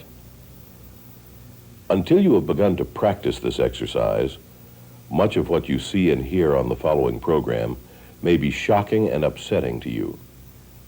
But if you will listen calmly and with an open mind, you may discover the key to the peace of mind and joy for which you've been searching all of your life. And now, from the foundation of human understanding, here is Roy Masters. Welcome once again to the program, How to Control Your Emotions, and we're heavy into the subject of conscience, saying that if you didn't respond to pressure, you wouldn't have a conscience, because the conscience is evidence that you've listened to the wrong God. That's all it is. You're made of conscience, or you're made of the temptation that takes you away from it. Who was it that said, all who sin are slaves? You become addicted to the motivation that pulled you away from the ground of your being, and it becomes the ground of your being. See? In other words, if I told my son not to ride a bicycle, if he holds faith with me, then I love him. There's a relationship. But if a little boy comes along and says, don't listen to your dad, and then he goes and rides his bicycle, listens to the little boy, what's happened? He's broken faith with me. He's become subject to the influence of the little boy. Isn't that what you're trying to avoid? Your children being influenced by the world you live in? But now you see they can't say no. Poor Nancy Reagan, she means well, but she hasn't the foggiest idea what she's doing. Just say no. You can't say no, because you can't say no to sin. The slave can't say no to its master. If you live in East Germany, you can't say no. You can only say no to East Germany when you live in West Germany, right? That sort of thing. See? No, you can't touch me. I'm all right, you're all wrong. You can't do that in West Germany, East Germany, can you? So I'm telling you, there's a West Germany and East Germany in your head. And the parameters And there's a boundary which you must not cross. Cross to your peril. Cross and you never get back. Listen, it's much easier to corrupt somebody than correct them. Did you know that?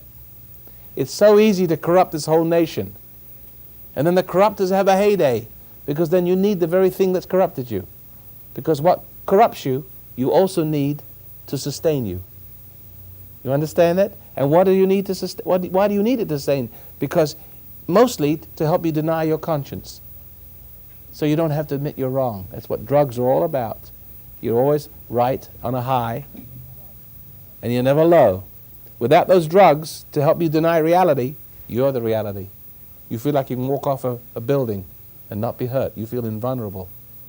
You feel like you're God. You don't know you're wrong, so you're right. And you're poisoned. See that? Now, this society is controlled now. This whole society is controlled by people who have corrupted us. And now all our kids can't say no to anything. They can't say no to the peer pressure because they're slaves of the things that's taken away from the very power to resist. You've got to get back to your conscience. You've got to get back to West Germany. You've got to cross that line. Who is there to teach you? Who is there to show you where you can cross that border? How to get over the wall. There's a wall there now and you can't get back. You're tied to the world. You're influenced by it. Once you start being influenced, you can't stop. And you know the reason why you can't stop? Because you don't know how to be sorry. The little boy has to come back to his daddy and say, sorry, Dad. But he can't do that. His pride won't let him. And the pride is made, and most of the pride is made out of what corrupted him. He is the brainchild, the extension of what corrupted him. He is a little bit of that prideful spirit. He is recreated in the spirit of pride, and that's why there's a part of you that finds it very difficult to say, I'm wrong, I'm sorry. See? Is that right, ladies and gentlemen? You can't, you make excuses. There's a profuse series of excuses and rationalizations. Your mind starts to wander, to drink, to smoke, to escape. You can't sit still. You're afraid to be by yourself because that's where Daddy is. See? That's where Daddy catches up with you. That's when you discover that you're a failure, and your pridefulness doesn't want to see that it's a failure. It wants to be somebody. See? It started out to be someone, and why can't it be someone? It's stubborn. It keeps renewing the ancient contract. Follow that? Now, questions. Stand up, please. Referring back to your last program, you mentioned the ritual that Jesus had about eating food and remembering Him. I see its clear application to cigarette smoking, which is the only vice I have left and I want to get rid of for health reasons. Very simple to do that. Well, I'm aware of your objective method. We had a program here one day where I helped a person to stop smoking just by watching the cigarette and being conscious of what they're doing. You see, the purpose of smoking a cigarette is to poison, is to put your conscience to sleep, to have a hypnotic effect on your, a dulling effect, an anesthetic effect on your conscience. Now, if you take the same cigarette, fully conscious, in other words, remain aware of what you're doing. So there's a tendency when you eat food is to anesthetize, to lose yourself, so delicious, and pretty soon there's a hypnotic state and you start to feel secure and comfortable. But as soon as you stop eating, the food hits your stomach, and you look in the mirror and you're 50 pounds overweight, the conscience comes back again, and then you have to eat. And now you have to eat to forget the guilt of eating, like you have to drink to forget the guilt of drinking, because eating is a denial, drinking is a denial, smoking is a denial. It helps to anesthetize the conscience, to keep your ego feeling secure, that everything is all right and nothing is wrong, right? Now, this is to preserve your ego self, and when you're not ready to face the truth, you can't smoke or eat in any other way. Follow that? You cannot smoke you cannot smoke. The reason why you smoke is to put yourself to sleep, to alter your state of consciousness, to produce a hypnotic state chemically. But remember, hypnosis, or the state that we all live in, is an altered state of mind, hypnotic, like hypnosis, and you do not feel asleep. You're just not aware. Your anxiety, which is the wordless word, there's something inside you trying to communicate with you, but all you can feel it is an anxiety or a grinding of spirits. like two things rubbing together, feeling the pain, see? So what you do is take one of those things that rub away. If you were standing in the middle of a court, and there's this big judge and jury standing there, all of a sudden, and you're feeling very guilty, and the judgment is passed on you, and all of a sudden a big wind came along, blew the judge away and the jury away, and you feel free. There's no one to condemn me.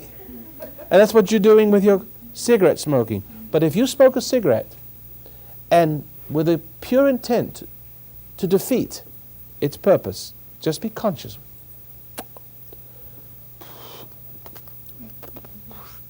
Suddenly the cigarette will start to taste what it's really like.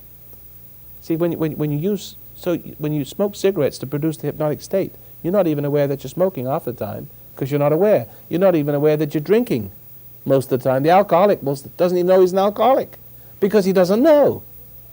See, he defeats awareness, and every time he smokes, he defeats awareness until there is no more awareness. He doesn't even, well, I don't drink very much. He don't remember. He's not aware of it.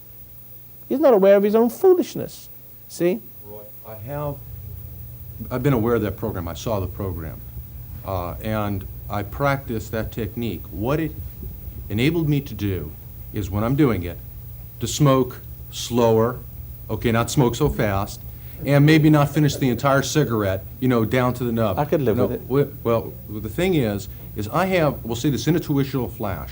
Maybe I'm weird or something, but I have this feeling that if I can get to the root cause as to why I started smoking to begin with, okay, it will go away. It's like something is programmed. But you see, my friend, you've got to go back the way you came. If you're a drunk and you keep drinking, you keep drinking for one reason, so as not to see what the problem is. You see, when a person drinks, he has a guilt.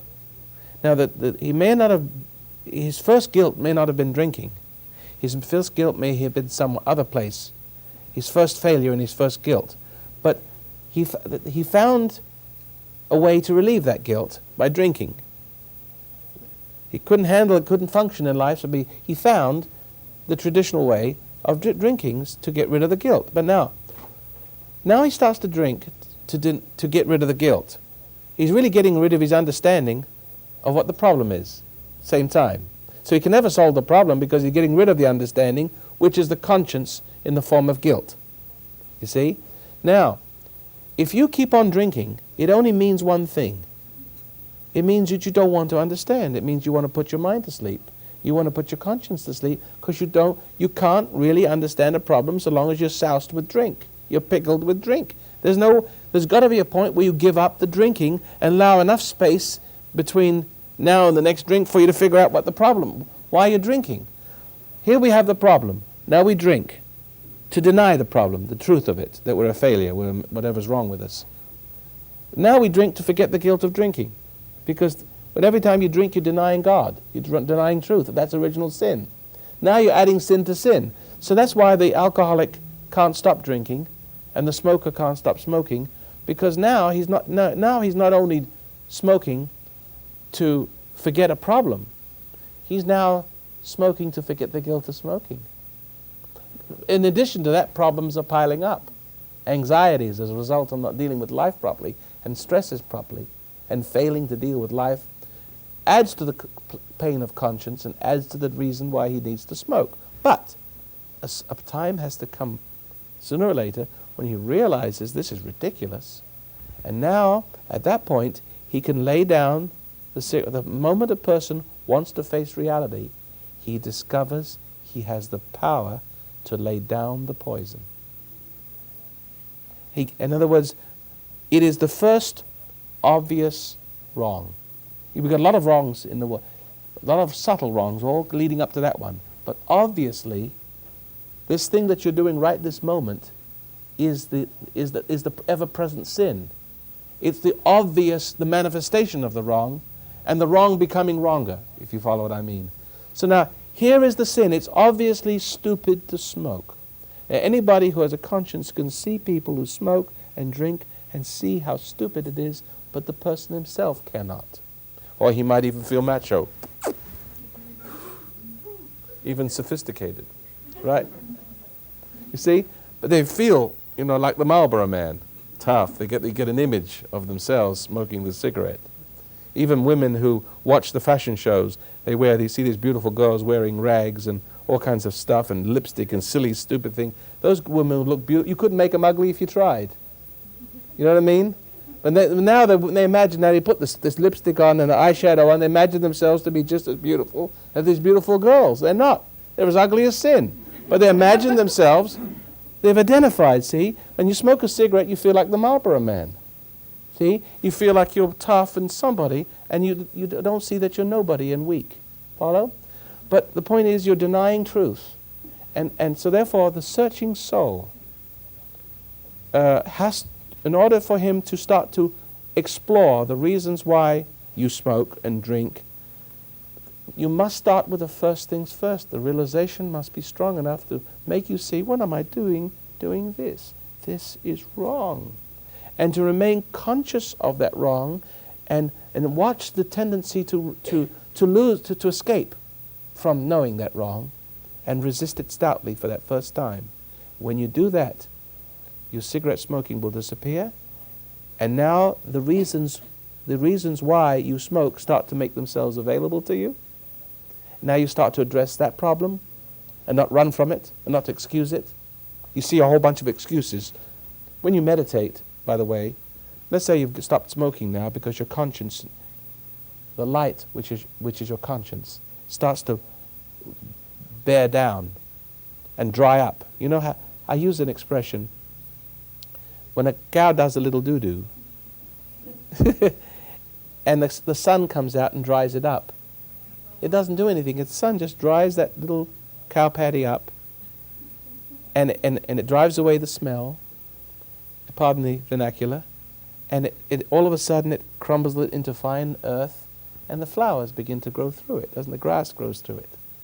See, it turns it from something ugly into something beautiful, something dead into something alive.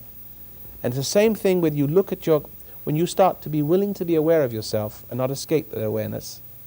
That moment happens and you start to be conscious. Sometimes it happens just spontaneously with people. They start to notice the cigarette tastes funny because they're becoming conscious. There's something about their soul has been reaching secretly and mystically up to the light.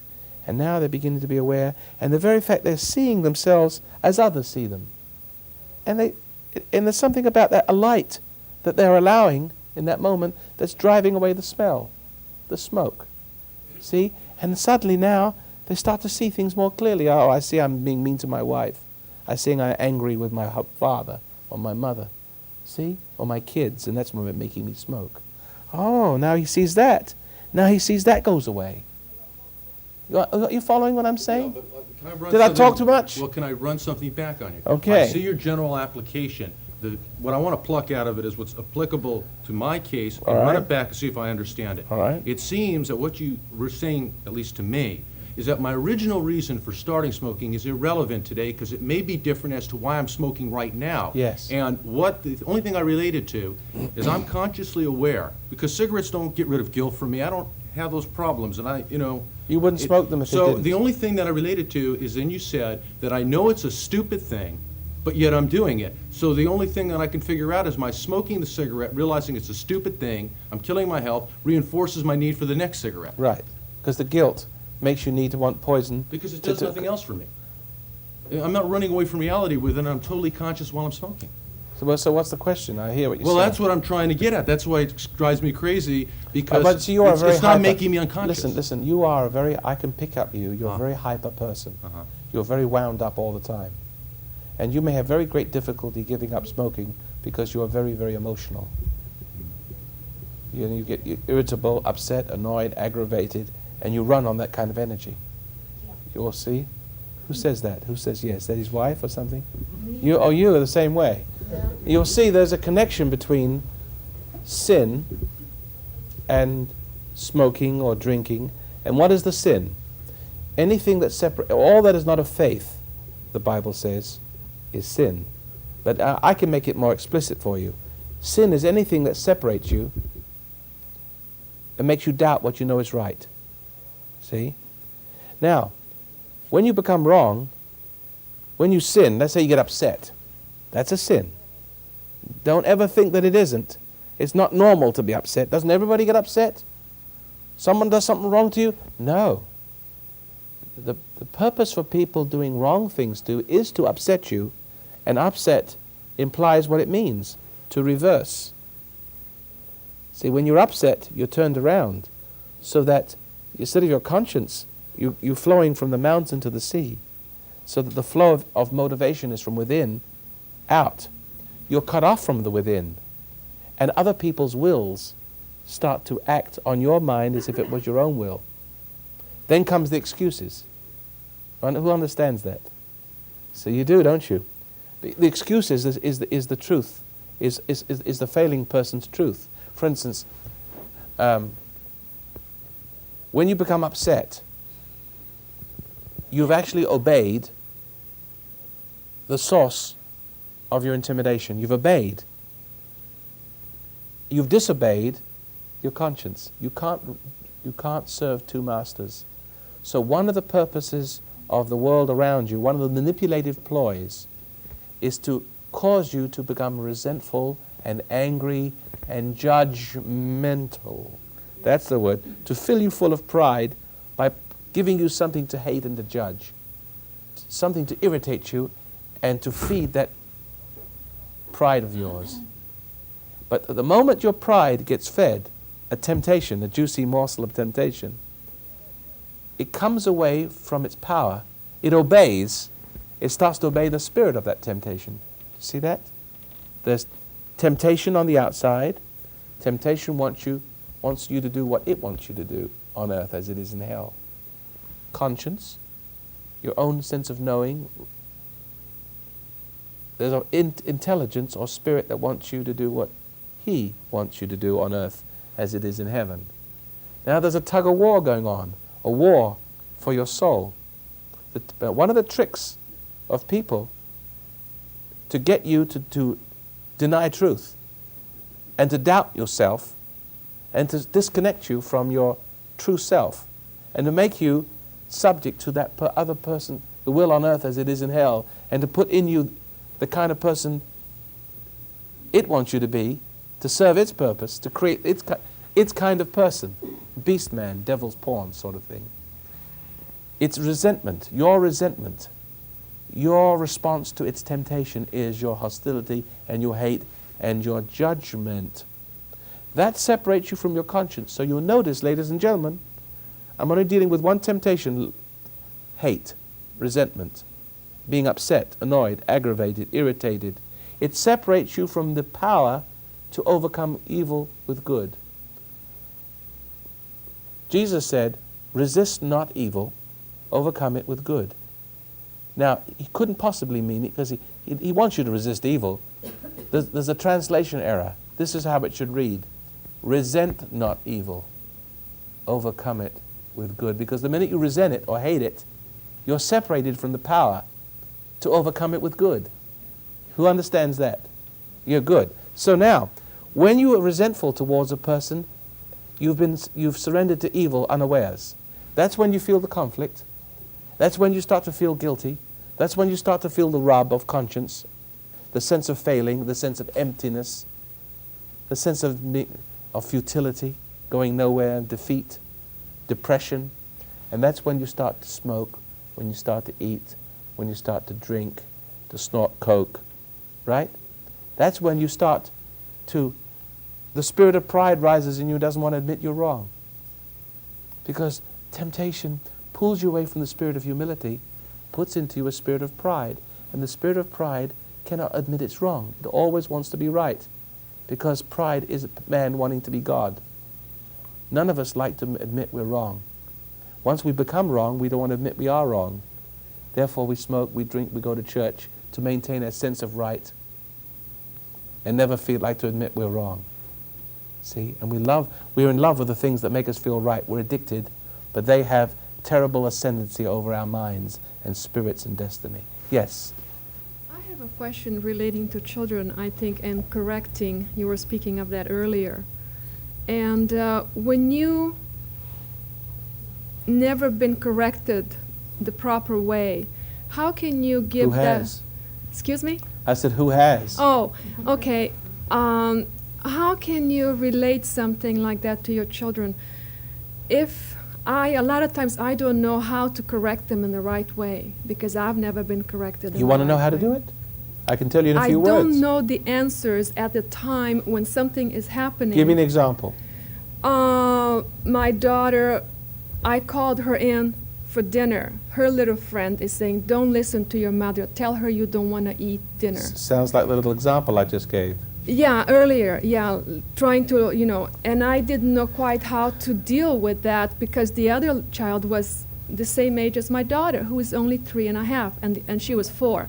I mean, we're talking about... You mean to say you don't know how to deal with that? You're in bad shape. Well, okay, yes, maybe I am. And I didn't know what to say to the little girl and what to say to my daughter. But I'll tell you what you did. I'll tell you why. I'll tell you why you don't know, shall I? Because it upset you. It did. See? And what now? You're the perfect classic example of what I said. What happens when you get upset? You get turned around. Mm-hmm. Then you forget this common sense thing to do. The common sense and the strength which flows from it. You see, that is what confidence is. Confideo. Together with fidelity with God, right? It's a unity. So, but there are forces, even in the 3-year-old kid, operating there that can throw you for a loop and upset you. That's why you need something called patience. There's a scripture that is so pretty. I'm not very good at scripture, so forgive me if I don't know exactly, but it reads something like, "Count it a blessing, brethren, when you meet with various or divers temptations. For the trying of your faith, knowing what you know is right in your heart, worketh patience." The trying of your, what you know is right, faith. I'm adding a few words. The trying of your faith, which is really a sense of strong knowing of what right and wrong is without without learning it from anybody, right? Intuitive. The trying of your faith worketh patience. Patience is no response, no obedience to stresses and pressures and temptations. Nobody can get inside you when you're patient. When you're full of faith and you're full of patience. And when you're full of patience, you're full of faith. And if you're not that, you're full of something else. Right? Now, you're not patient. You are not patient, and your impatience reverses the natural authority, the natural effect on your child. See, I've been endlessly patient with my children. Guess what? They love me. They see me as authority. They don't see the rest of the world as authority. They see the authority in their father as a real authority, something that is really their friend. So they know to come to me and not to trust anybody else. They know by the same conscience growing in them not to trust anybody else, because they see by the same conscience growing in them that is in me that is not there to trust. They see it. You naturally are a natural authority. If you be patient, love will show through. But you're impatient, then something else shows through that is not a natural authority to those children. And you drive them away. You make them rebel, or you make them conform. But then if you can make them conform, so can somebody else. We'll continue this serial tomorrow night. We've got one more session. Thank you. And I hope that you'll learn the meditation as a little technique that in a few moments they'll be flashing on the screen. A book, How Your Mind Can Keep You Well. I've got another book too, How to Control Your Emotions, but it's really, this is the primer. As we say in England, the primer, because it's the first one. So please write to the Foundation for the material and keep us on the air with your contributions, but the nice way is to order the materials first. And then maybe you'll want to keep us on the air with your contributions. It's tough. Thank you very much, and join us on the next program.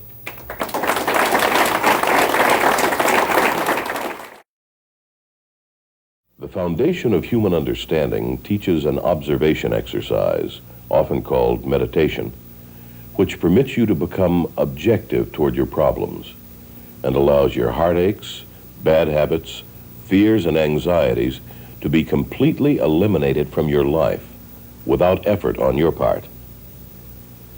Until you have begun to practice this exercise, much of what you see and hear on the following program may be shocking and upsetting to you.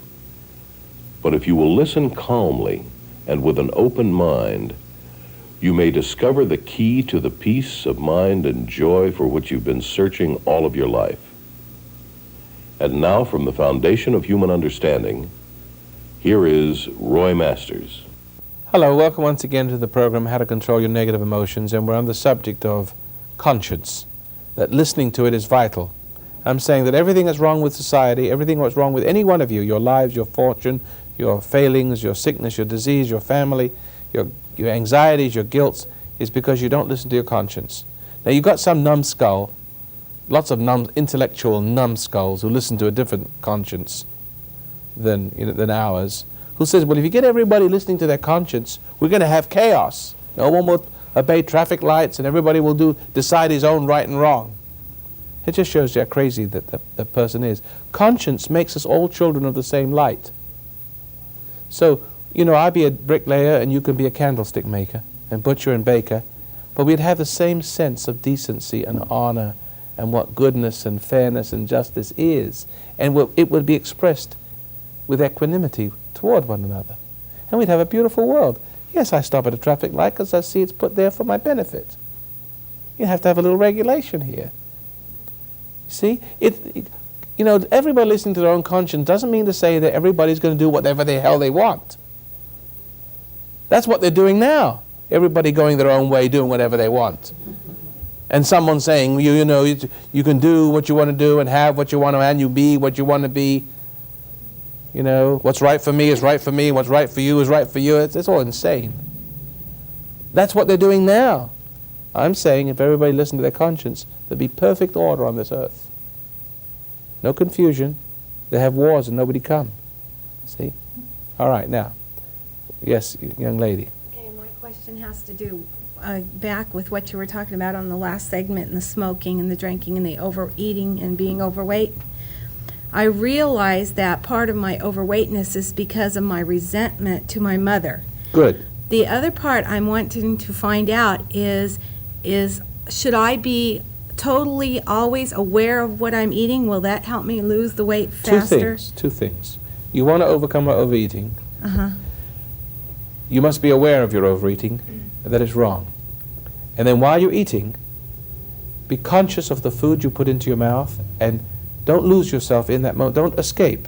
And that's not an easy thing to do. It only happens when you're ready to give up your selfish life and your also anger and judgment towards your mother. Remember, judgment or resentment is like food to the soul. Every time you judge a person, you fill yourself with a little bit of them, because that's who you are. I wonder if that's too fast for people. See, now, but temptation, when you react to temptation, when you were a child, you resented your mother. Now, a little bit of your mother got inside you. What is the rule of thumb? What temptation creates, temptation is needed to sustain. So if you were created by the temptation of resentment, you will need resentment in order to maintain who you are, period. In other words, you came into existence through the spirit of temptation. Now, in order to grow and to evolve, remember what temptation does to you. It separates you from the ground of your own growing being. You can't be you anymore. For instance, I can't enjoy a relationship with my daddy if my daddy says, "Don't ride the bicycle, son," and then someone comes along and says, "Don't listen to your daddy."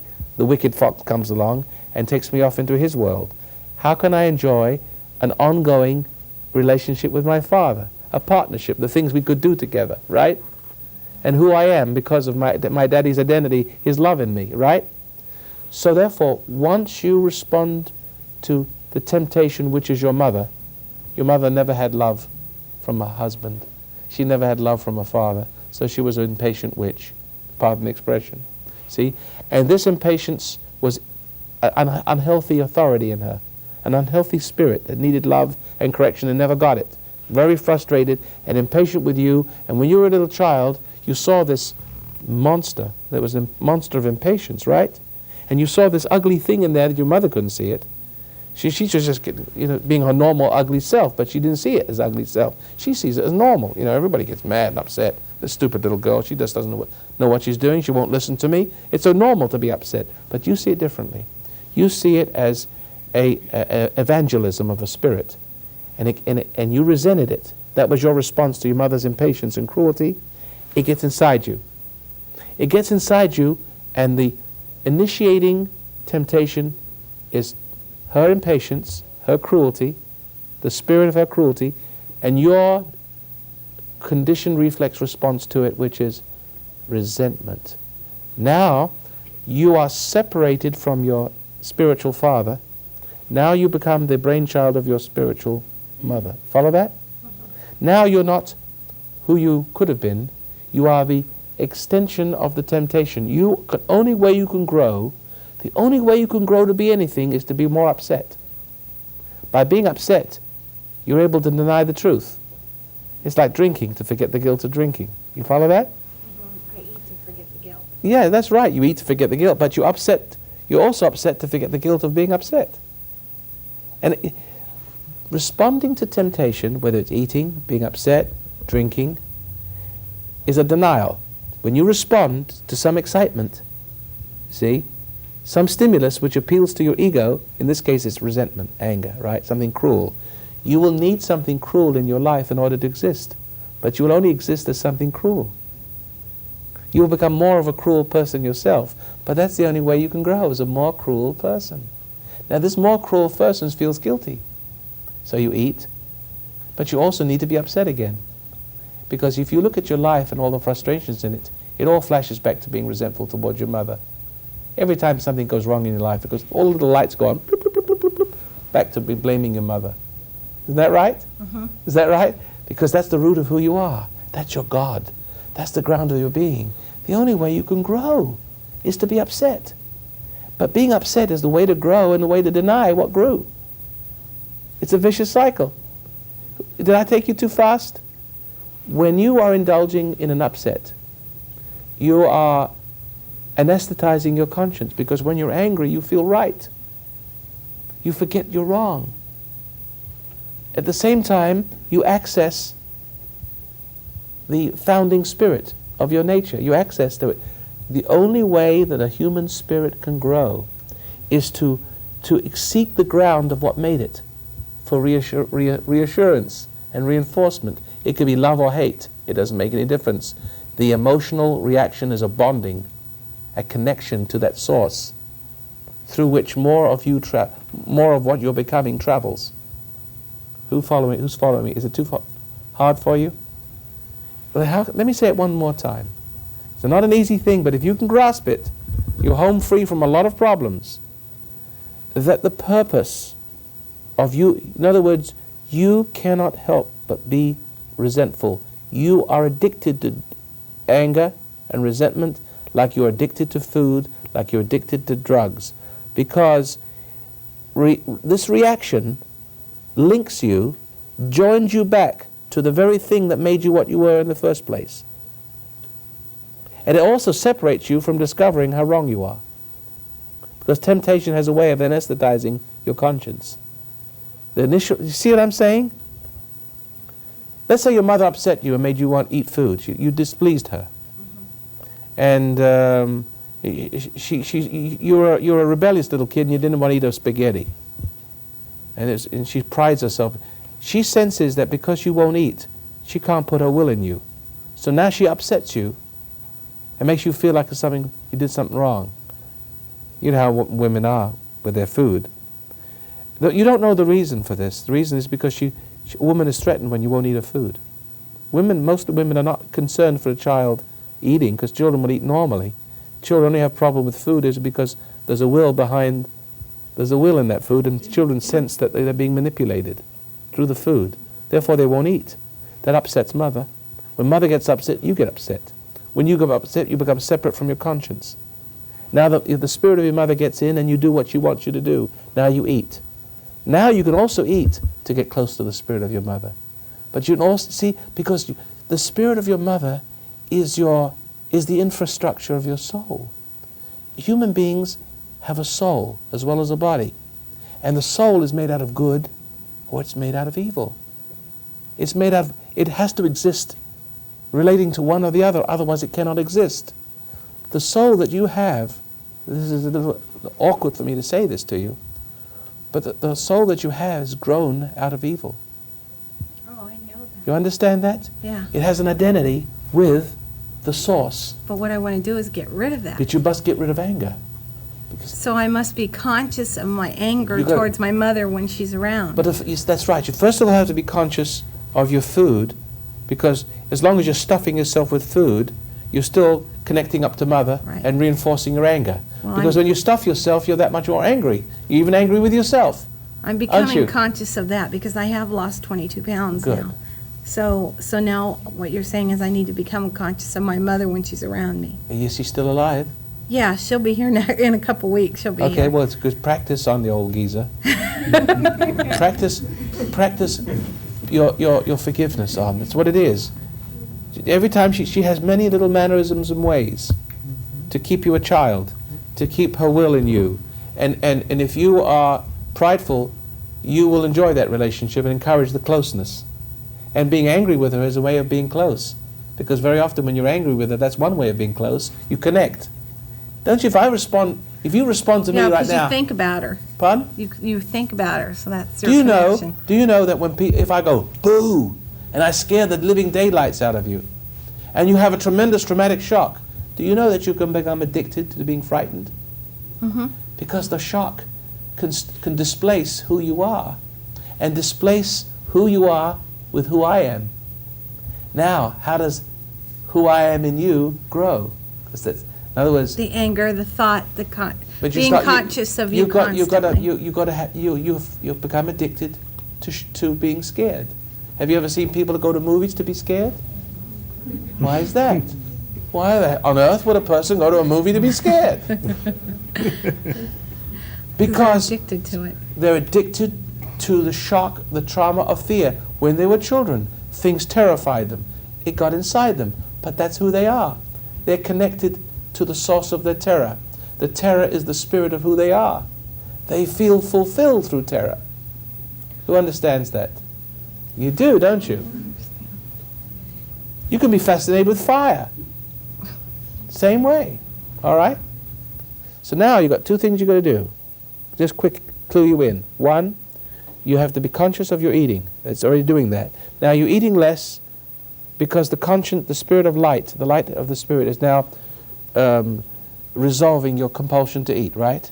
So you're eating less, that's leaving more clear space. Now you're not denying truth as much because you're not eating as much, right? Now you're beginning to see the other areas which led you to the to take away the pain of guilt.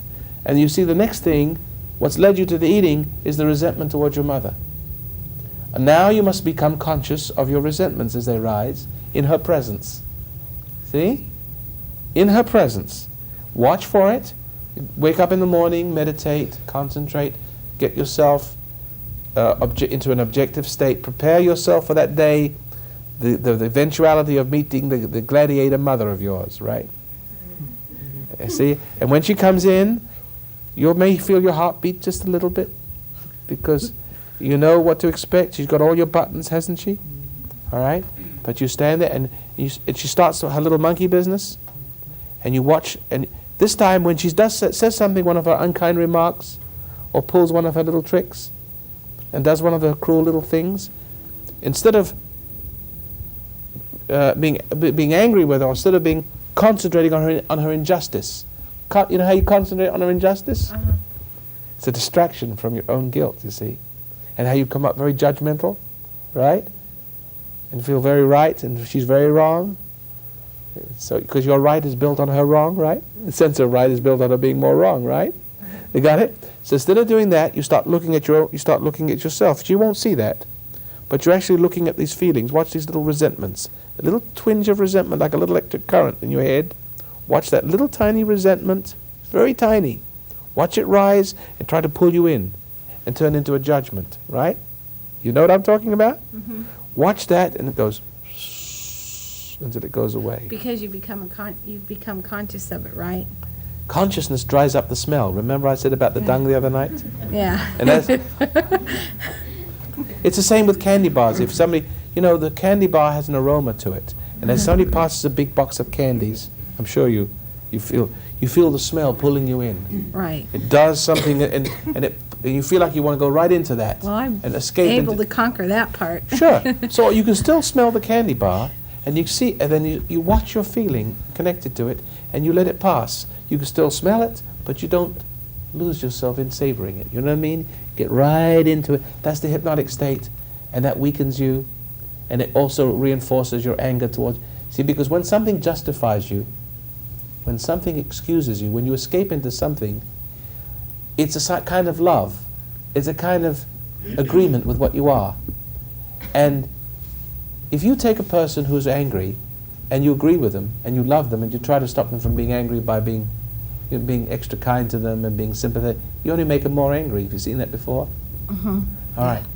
So that the food that you eat, if anger makes you eat food, right? Because it makes you empty and guilty, and then you try to lose yourself and forget the guilt rather than dealing with it. The very fact that you eat the food to comfort really comforts the anger. It really says being angry is okay. So you're angrier next time. And when you're angrier next time, you feel guilty and you start to eat. When you start to eat, the food, it's like a savior. It says anger's okay. It's okay to be whatever you are. And then you find yourself getting angry and angry, eating yourself under the table. No way out. And that leading to other things. And then you get angry at yourself when you look in the mirror. But then when you get angry at yourself, you want to eat. Vicious cycle. Even the cigarette smoker, when he tries to stop smoking, he gets angry with a cigarette. What's it do? Only makes him smoke more. Bite fingernails. You're angry with a kid because he bites his fingernails. He gets angry with you and bites his fingernails more because it's the cause of his biting his fingernails. Following me? Questions? Okay. Well, the father knows that his son will do against his will. So why to have a child in the beginning? I think I'll let that one pass. I know what the hell you're talking about. Well, I know what you're talking about. I really don't. Well, if you don't want to answer my question, that's I don't. fine. It doesn't mean a thing. Well, what I'm saying is that I don't want to ask a question. It's just going to go anywhere. You're not following me, so please just lay off and I'll take some other question. All right? Let the lady back over there. You need to be put in your place. It's a stupid question. Go ahead. Yeah, I was wondering, you said... Goodbye. There's the anger. Watch it now. Right, but you see, you deserve it. Watch your sleep tonight. You'll see that because you're angry with me, listen carefully now, because you're angry with me, I'll make a point. You won't get to sleep tonight or ever again until you give this anger up. Because you're wrong. It was a stupid question and you needed to be corrected. And for the first time in your life you got correction, but instead of taking the correction, you became offended. Somebody else might have sat quietly and says, you know, it's right, it was a stupid question. No, I didn't. No, I didn't. I didn't say it was you were stupid. I said it was a stupid question. And you need to be corrected. It was totally out of order. All right, have it your way. Your question now. Yeah, you were talking about resenting mothers. And Yes. I guess everybody does a little bit. See, he's my victim now. Everything I said to you just now, to him just now, will happen tonight. He will be so bothered, his mind will be restless, he cannot sleep because he responded. But the response to me is much worse. By the way, I'll come right back. The response to a man like me is very dangerous. See, if you respond to a bad person, it's bad enough. But if you respond to a person who's good and means well by you and is telling you the truth, it's like hating the truth. And it gets into you, and it gets into you very, very deeply. And then you start, anger, the purpose for anger, as I said a few moments ago, is to help you forget the truth. People get angry so they don't have to face the truth. You get angry with yourself, you get angry with others, you judge others so you don't have to feel a judgment on yourself. So the purpose of anger is not to face the truth. The trouble is with this man, you know what's going to happen? He's angry so he doesn't have to face the truth. That's the reason why he provoked me right there with a stupid question. He tried to hang me up with some meaningless question. I know what he was up to, but I wasn't playing, and it backfired on him. Now he's angry with me because he got discovered. His motive wasn't pure, and I know it. See, and he went out here and ran. But the trouble is, the very anger he uses to forget the truth will be the very anger which will cause me to make him remember it. He'll be tormented and he'll be stinging himself like a scorpion. There's no way in the world that you can survive a person like me, hating a person like me. Jesus said, see, they've hated me without a cause. You can hate a bad man and get away with it, to some degree, but not a good man, because it stings you like a scorpion. Because you don't forget the truth when you hate a good man. He makes you remember it for the rest of your life. His spirit, his image gets inside, and it's your energy, your own anger that puts it there. And the more angry you are with yourself, the more you remember the thing you're trying to forget. It kills you. Yeah, that's the whole key as to why when Christ went on the cross and was crucified, okay, that... Can't hear you. Well, that's the whole key as to why when Christ went on the cross as an innocent man and was crucified, the whole world could never forget him. Exactly right. They couldn't forget him. He's the most memorable occasion. He was the perfectly innocent man. Okay? Now, we need a lady here. That's a good point. Yeah, you said that when your mother upsets you, like my mom, she likes to manipulate me and put guilt on me a lot. Sure. And you said you should watch your resentment. Well, but they couldn't put any guilt on you if you didn't resent her. The No. guilt comes from resenting your mother. If you didn't resent your mother, you couldn't be guilty and you couldn't be manipulated. You'd have nothing to make up for. You wouldn't need her approval. People manipulate you. They're cruel manipulators like your mother is. Maybe she does it meaningfully, maybe not. But the fact is that you resent her. That separates you from the ground to resist her. Yeah, no, I want to know, if I act that way, you said you watch your resentment and you don't resent it, would that help her not being that way? Absolutely. Because, you see, you're playing into her game, meaning that every time you resent her and you give in to her, and go along with her, you're teaching her that being cruel to you is the right way.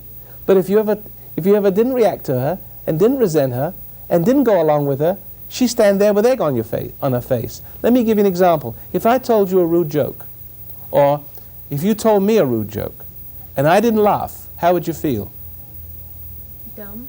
Right. Got it. If someone does you dirty and does something to manipulate you, and you just looked at them and you didn't react, they got egg all over their face. They won't do it anymore. You don't have to tell them not to do it. They feel silly. They feel exposed. They feel stopped. They won't even... They will try, perhaps, to confuse you. Is there anything you can tell them to make them understand a little bit quicker? No. You mean so you don't have to suffer? No, she's suffering more than I am. Well, let her suffer.